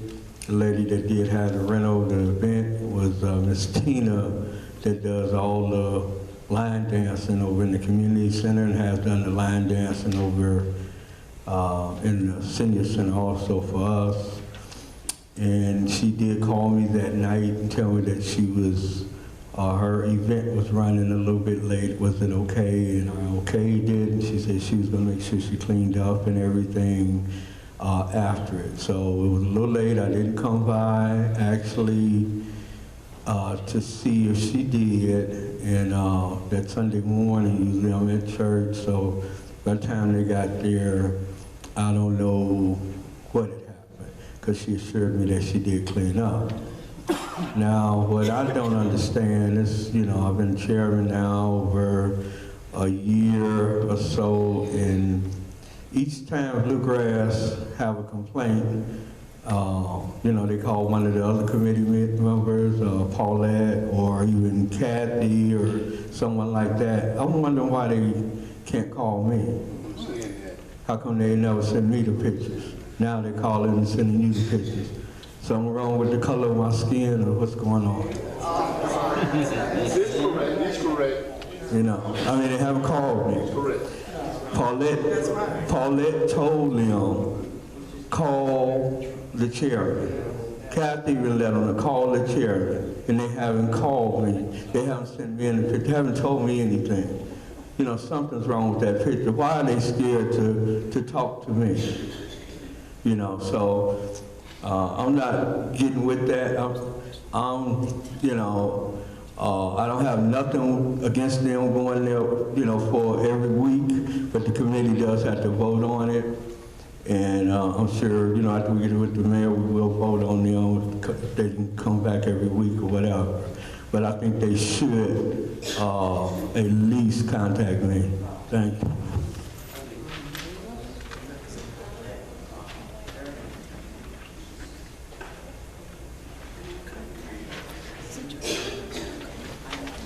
Good evening. My name is Martin McKinley. I just moved into the village. I lived in Sauk Village before. I owned property in Sauk Village before. My opinion of the village is that it's befuddled. I moved back into this village just recently and bought a property and heard about so many ordinances and all this other crap that I never heard of before. Tried to get information before we moved in, had an attorney call to get this information, but no one could give the same answer twice. Now I feel like my civil rights have been violated because you're telling me I don't have the right to live in the property that I own, but you don't have a stamp on file saying these ordinances are in place. When I come in here to get information, all I hear is, did you talk to this person? Why would I talk to that person? Well, because this person does this. Who's in charge of the office? They're not in. Why is the person that's in charge of the office is never in? Why is that? Am I angry? Yes, I'm angry. Because I got my property with a VA loan, which was the intent to move in immediately. There's nothing wrong with my property. It's not perfect. But believe me, I've walked this village and I've seen worse from people that are renting in this village, from landlords that are treating their tenants like slums. I haven't heard a word about that in this meeting. I have seen garbage in front of people's driveway that's been there since I moved in February. I haven't heard a word about that in this village. All I hear about is ordinances in which someone with legal training, such as myself, are improperly formatted. So if you're going to have an ordinance, it needs to be public and your staff needs to be properly trained and it needs to be upfront. If my lawyers call and you give them the wrong information, guess what? You now have a problem. And that remedy might be civil. 1 minute left. I'm not a person that has a flight response. I do not flee from problems. I run into them. So you need to fix this problem about communication with your constituency. You need to fix this problem and do it now. Because I will not keep going through reports where the inspector says you failed, but my report says you passed. When I call the office to find out what's going on, I get 2 different versions of the same problem. That's befuddling. Now you're violating my civil rights. And as a non-home rule village, that's a problem for you. Challenge me if you choose to. Have a good night.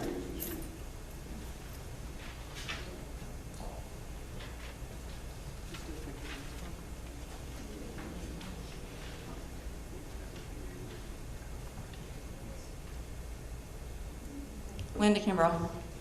First of all, I just want to say, and I've noticed in the last few weeks at these meetings, everybody's bringing up color. Please do not bring up color. If you want everybody to get along, let's get along. You don't see color. I voted in this mayor. I didn't care if he was purple, green, white, or black. I don't care. At the time, I thought he was going to do us good. Please, it's not about color. It's about let's all get along, which we need to do.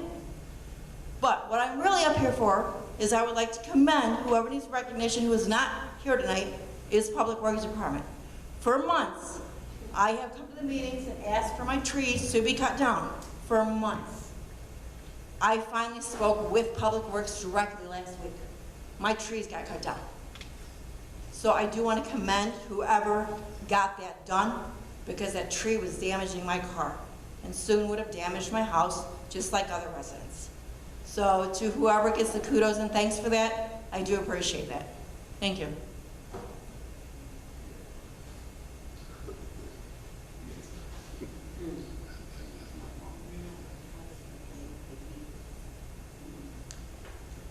Barbara Stearns.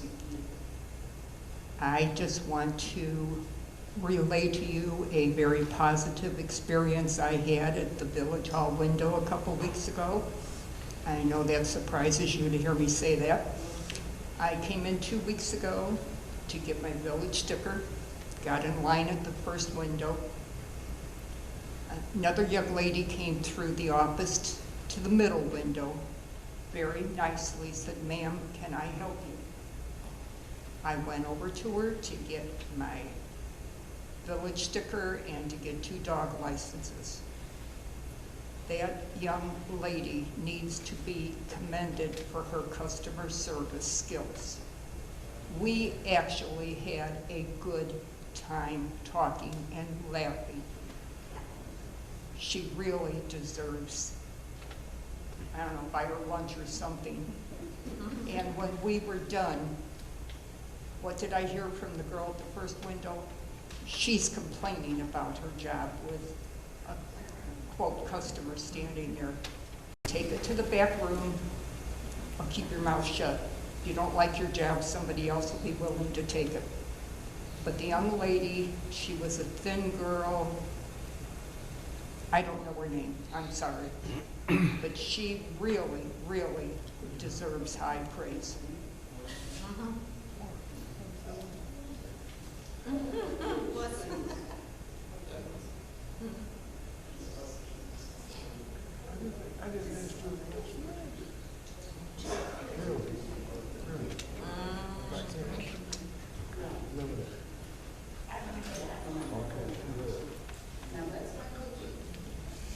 Frank Williams. What I would like to say is this. I've been out in this village for a long time. And the only thing that I have ever seen this village do, we have water, we have stickers, and we have taxes. When I first came out here, if you didn't put that sticker on your car come July 3rd, they had a roadblock and took your car. If this stuff would come back, we would have money to do what we want to do. The second thing is, I like to say to the trustees, when you talk about hiring a village manager, whatever you talk about hiring, I tell you this, write a contract and put it to that person. Say, this is what we expect you to do for this contract and for this money we're going to pay you. That's the only way that's going to happen. And let them know, whoever it may be, that you do not answer to nobody but the trustee. Now, I remember this. We locked the police chief out of his office. Remember that? We locked the police chief out of his office. When he locked him out the office down there, judge told him, no, let him come back and take his job back. So when he came back and took his job back, he had to work at minimum wage. So I think what we need to do is go back to the old school and stop trying to be a big I and a little U. Go to work and sit down at this board here and get together on what you're doing. You know good and well enough, as well as I know my name, that you're not going to solve everything in 2 weeks. But what you need to do is get on a line and go downtown. Go do what you got to do. As far as going downtown, I've been going down there for the last 9 years. I enjoy going down there. But what you have to understand, if you're not going to be a man or not going to be a woman or something like that, what you do is give them $30. Them go on 30 and Torrance. They got a little black thing on it. Them go there, stay over there. Then come back here. Have a meeting over there. Because the only way I can see you doing this is do it the right way. You're grown, you're adults.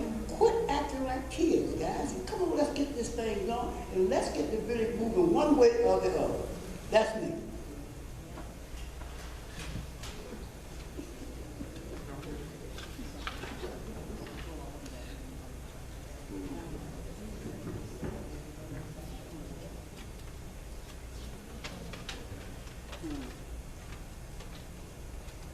How's it going? Bill Tamling. Pleasure to address you guys this evening, trustees, clerk, and Mayor Burgess. I'm an investor in town. I've been doing it for about 5 years. I got 9 properties as we speak, and 7 of them were vacant and boarded up, and I've invested money into them. And the inspection process we have this year, to be honest with you, it's terrible. You got inspectors out there that don't know what they're doing. Period. I'm an electrician by trade. I built this building that we are sitting in right now. Right? I know electrical stuff that he has missed, and all he cares about is drumming up permit fees for the village. I paid this guy $1,000 this year to inspect 3 properties, right? This last property, I had to pay a permit on a house I just bought on a 15-year-old furnace and a 5-year-old water heater. I signed as-is affidavits that I would fix the house up. Nowhere in the history does it, in any of that paperwork does it state that I have to clear up water heater and furnace permits from a previous owner. I've cleared up $800 liens on water bills without arguing or complaining. This inspector passed me verbally. I think he had 3 conversations with people in the village. He's independent. He thinks it's a home rule community, and it's not. 3 conversations he had with the village while he was at my house. He went from passing me verbally to going to his vehicle to coming back in, looking for a reason to fail me, to you are not passing unless you pay the town $160, $170 in permits on a 15-year-old furnace that he didn't even open up. And listen, it's not about money. I'm investing in this town because, yes, I want to make money. I'm also investing in this town because there's pride in taking an abandoned house and putting life back into it. I got tenants that are 3 months late on their rent right now. I will open my books up to you, Mr. Mayor, to see how financially I am benefiting from this town at this current point. So right now, I have a house, no occupancy, and unless I eat chow and come pay the money, am I gonna do another one? I don't know. I would rather the town keep that money. This independent inspector should be independent. I was told that I could not become one of these inspectors when I asked the village how to become one of these inspectors. My response was, we have our guys. I have 20 years of construction knowledge, and I would have made a better inspector than all your inspectors combined. And I got thrown to the side. So it is what it is, and Tanya is very respectful up front. I have nothing bad to say about Tanya. She's doing the best that she can. And thank you very much, board. It was a pleasure to talk to you.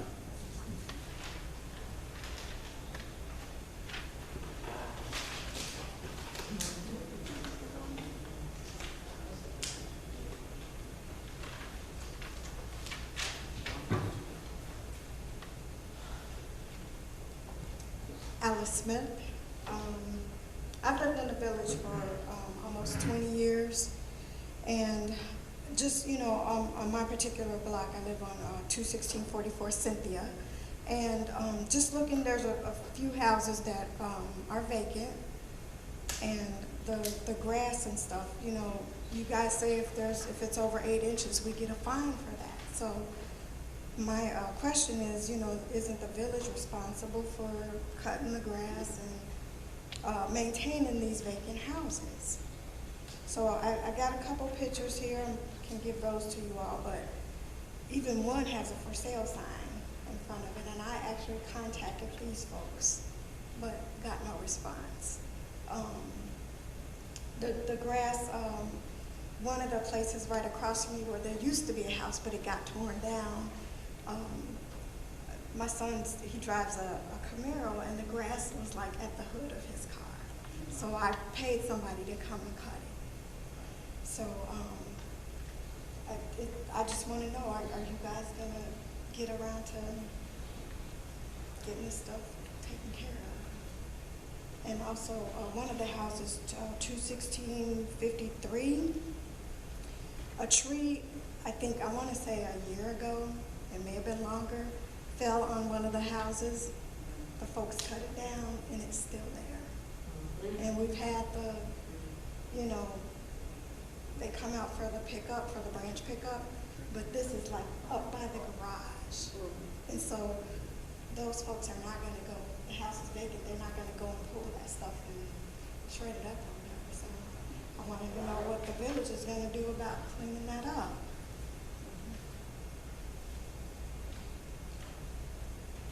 And it just, it looks bad. We try to keep our stuff up, try to make them, you know, our block look nice. 1 minute, ma'am. Okay, and it's just an eyesore. So I'm gonna pass these up to you guys so you can take a look at them and get somebody to come take care of it. Be much appreciated. Thank you.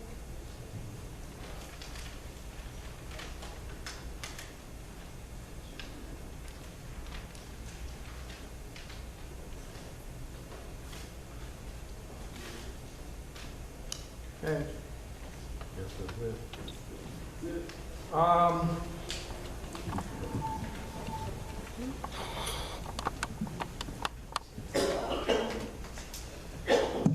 start with the ones that are, but comments are comments, so, but the, as far as getting someone for ESSA, yes, we've been soliciting for quite a while now, so it's basically a voluntary job.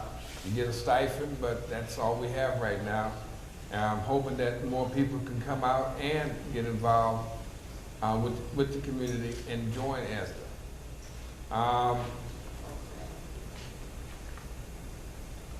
The water from 1 month to 2 months was something that was talked about, say, a few months ago. We're going to revisit that again in 2 weeks.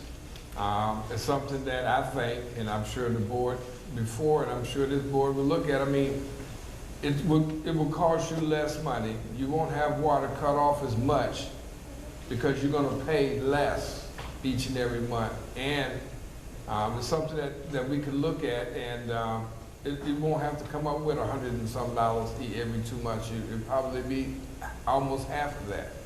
I'm not sure exactly what it'll be, but it'll be something that'll be manageable. But you still have your opinions, and I'm sure the board heard your opinions as far as 1 month billing. The potholes in the street will be addressed. I'm talking to our public works director, and I have been talking to him about obtaining the equipment to start doing some of these holes ourselves with a grinding machine, and then also patching them.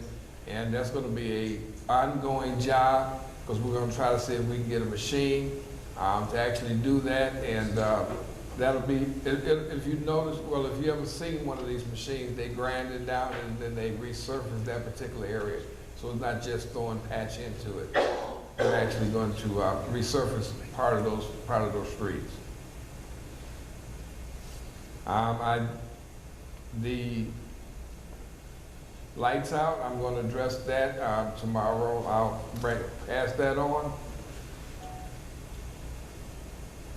Ordinances are ordinances, and only thing I can tell that gentleman, he just left. I mean, I'm sorry that he felt that way, but ordinances, and also the gentleman that talked about the other ordinances, they're put there for a reason. Nobody's trying to target anyone, but if you have an ordinance in place or a code in place, that's what it is.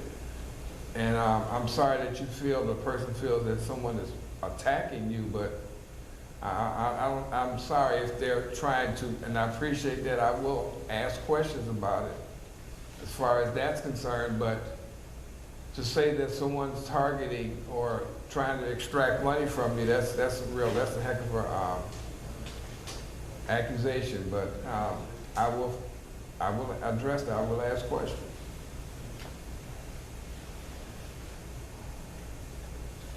As far as the grass is concerned and the trees that are in the abandoned homes, we do have a person, or we do have, that we did last year. We're going to bring the same program out this year. It just takes a little time. This is just June. He hasn't finished his first cut yet. He's out there, but I will add to that on some of the trees. That tree that you were talking about, that person was talking about in front of their house, I remember when that tree fell down.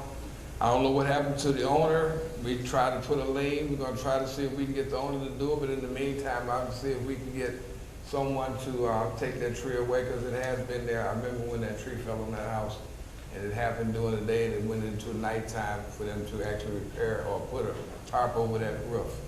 So, and then throughout the village, there are a lot of still grass areas that have not been cut yet, but they're hopefully, as we did last year. We did 174 last year. Right now, we're approaching that, but give us time, and we have a person that's doing that with the grant that we got.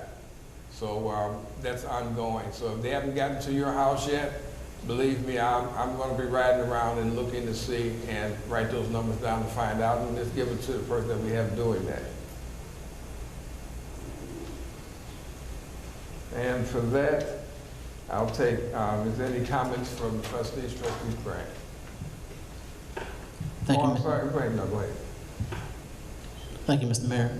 So tomorrow at 7:30, we will have a preliminary budget review for the board, and I believe Mr. Finch will be here to kind of lead that discussion. The board and Mr. Finch. Yeah. So, you know, I'm hoping that we can definitely compromise and talk about, you know, the important things that need to be done in the village.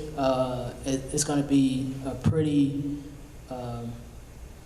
tough budget because, I mean, we do have a problem with, you know, making sure that we don't spend more than we receive in. So I'm sure that, you know, like I mentioned earlier, if we want to do the forensic audit, if we want to do the village administrator, those are things that we'll need to cut from the already budget to make those things happen because the money just doesn't appear.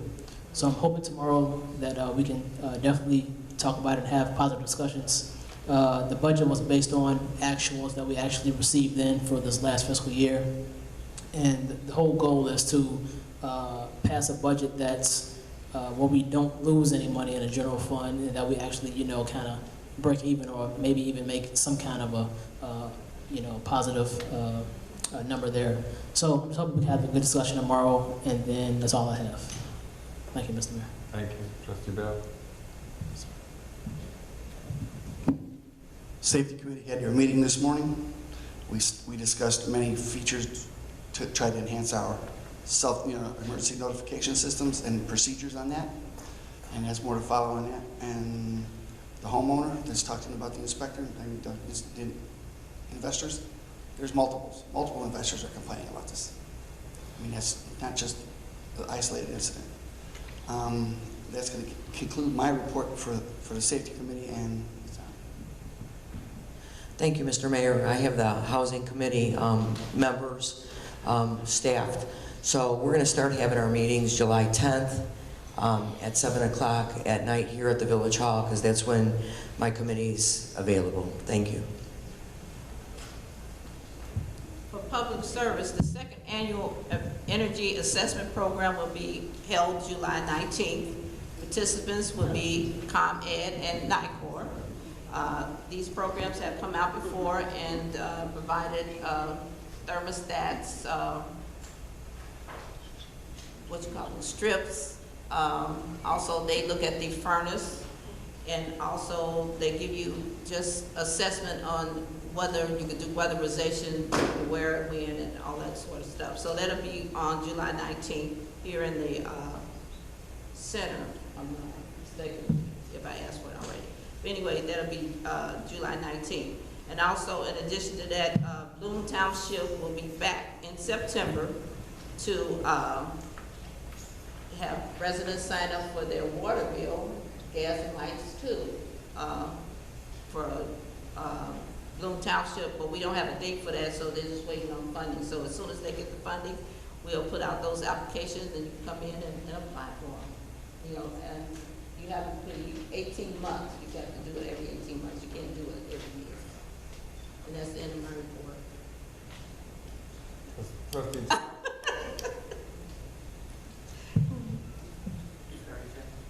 That's shared. The Ordinance Review Committee will meet on June 24th at 4 p.m. here in the Rotunda. And we're always looking for volunteers, so if you're interested, let me know. That ends my report. Thank you, Trustee Williams. First of all, I meant no disrespect whatsoever to the senior committee because we had a very pleasant conversation. I don't know how it turned racial. And I also had a very pleasant conversation with the mayor regarding the bluegrass. So I'm glad to hear that hopefully it will be on one of the next upcoming agendas. And the recycling event is a go for August 17th. There will be prescription drug recycling, paper recycling, electronic recycling, including one TV. There will be flyers on the table next week. And we have the Public Events Committee meeting on this Thursday at 5 p.m. And I would like to read this statement, and I hope I can get through it without any interruption. On May 21st, 2019, the village board placed Joe Wizawati on paid leave pending an investigation into his employment with the village. At that time, residents asked what this was all about and what we were investigating. While I work to make sure that this board is completely transparent with the community, I must state in some circumstances we are unable to have immediate transparency. But rest assured, we will end up with transparency and let you know what is going on in our village. At that meeting, comments were made by the mayor and residents. This investigation would be a waste of time, a waste of taxpayers' money, that it would lead to lawsuits and cost the village tens of thousands of dollars in legal fees. When the board put Mr. Wisawati on paid leave, Mayor Burgess stated he would veto that action, and the following week, Mayor Burgess did in fact veto the board's action. As a result, Mr. Wisawati was returned to his position and was only on paid leave for a week. At last week's village board meeting, the village board decided not to override Mayor Burgess's veto. There were many questions and comments on why the board failed to override the veto. Again, at that time, the board was not able to advise as to the investigation and why the board acted to put him on paid leave, investigate his employment, and not override Mayor Burgess's veto. The purpose of the investigation was to see if Mr. Wisawati, who we all know was Mayor Burgess's campaign manager, was qualified for the job he was hired to do, to look into how he was hired, and to look into his actions after he was hired.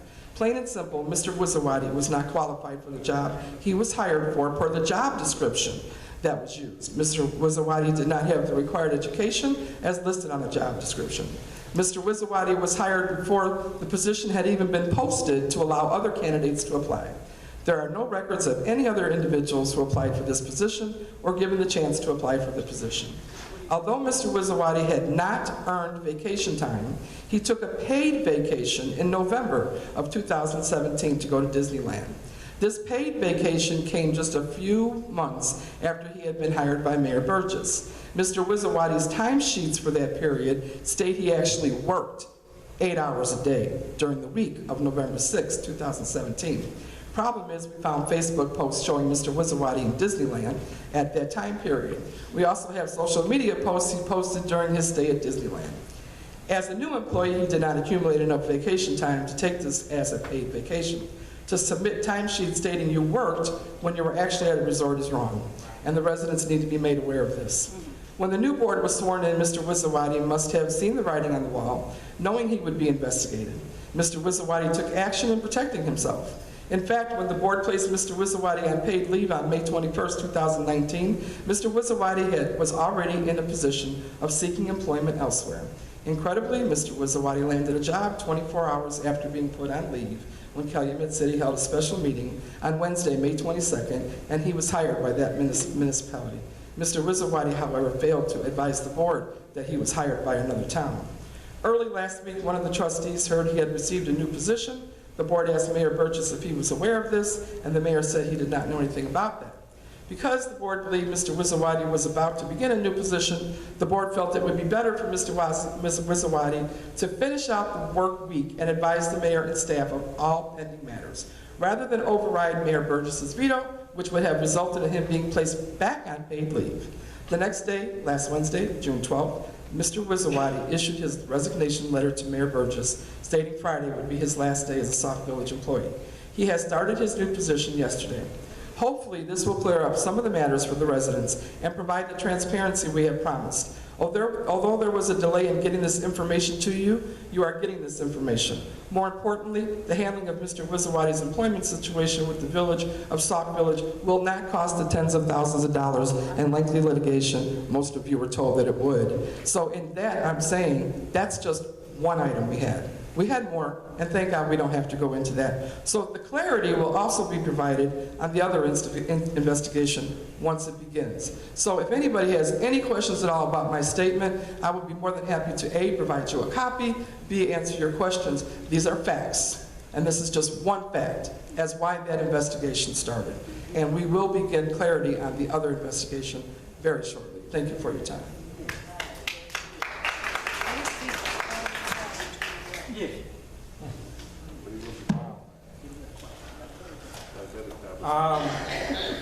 The gas and wash grand opening is going to be June 28th at 10 o'clock in the morning. I will be sending out invitations.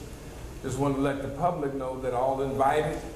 And the ribbon cutting, like I stated, will be at 10 o'clock on the 28th of June, right there at the gas and wash. And I think they're still looking for people to fill some of those positions, but there's a sign out there that gives you, I think, the phone number and then also the information to apply for it.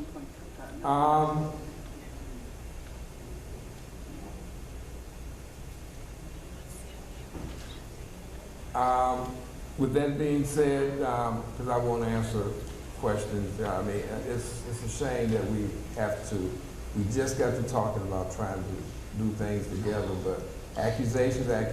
With that, I will ask for a motion to adjourn. Excuse me, Mr. Mayor, we have to go to executive session. Okay, I'll ask for a motion to go to executive session. So, what are we going in for? All in favor? Aye.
So I'm working. I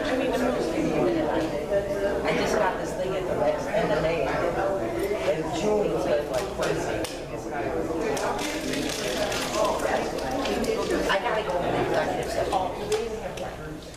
I have FOIA the record. I have now. I have FOIA the record.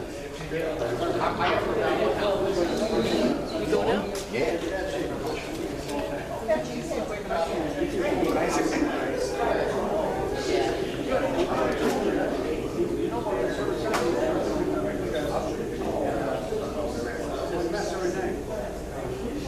You did a very good presentation. What they do is they have grants. Because when they got tired of living here with people, they left their home. So by right, the village cannot go in and take away somebody else's property. The banks don't do it, you can't do it, so what they do is to go around and do that.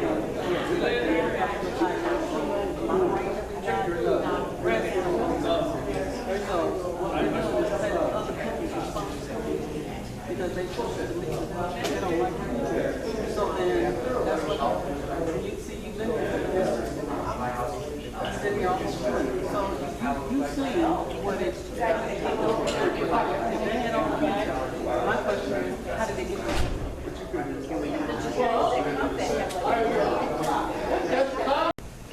All of a sudden, you got a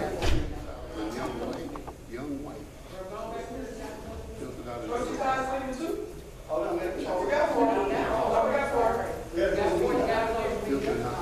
into the OCB. You wait till they all get here. Some of them. You gotta get everybody that was here. They were in that back room, they need to come. I accept the motion to adjourn. So moved.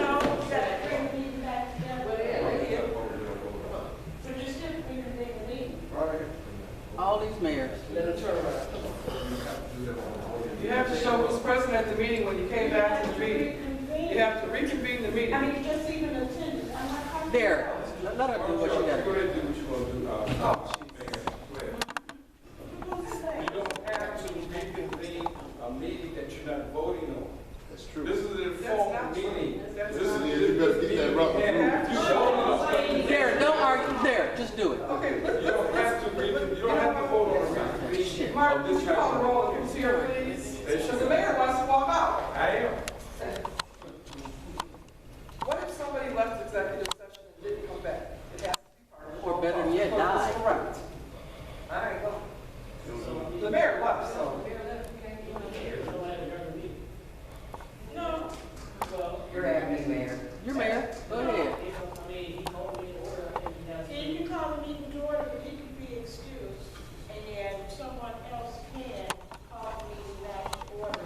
argue about that. You just did it. I am. You just Calling did the it. meeting Let back the to vote order. in. At 10:22, we are Don't make me curse reconvened. again. I'm gonna curse. All I need is a motion and a second, and all in favor. So, who's going to motion? Motion. Second. You did everything right. The village will not look the way it I'll was. ask for 3 seconds. Okay, I'm going to accept the second from trustee Grant at 10:22. All in favor? Aye. Any opposed? No. That motion carries. Does anybody know that little blonde haired lady that was sitting there? No, the younger lady that was saying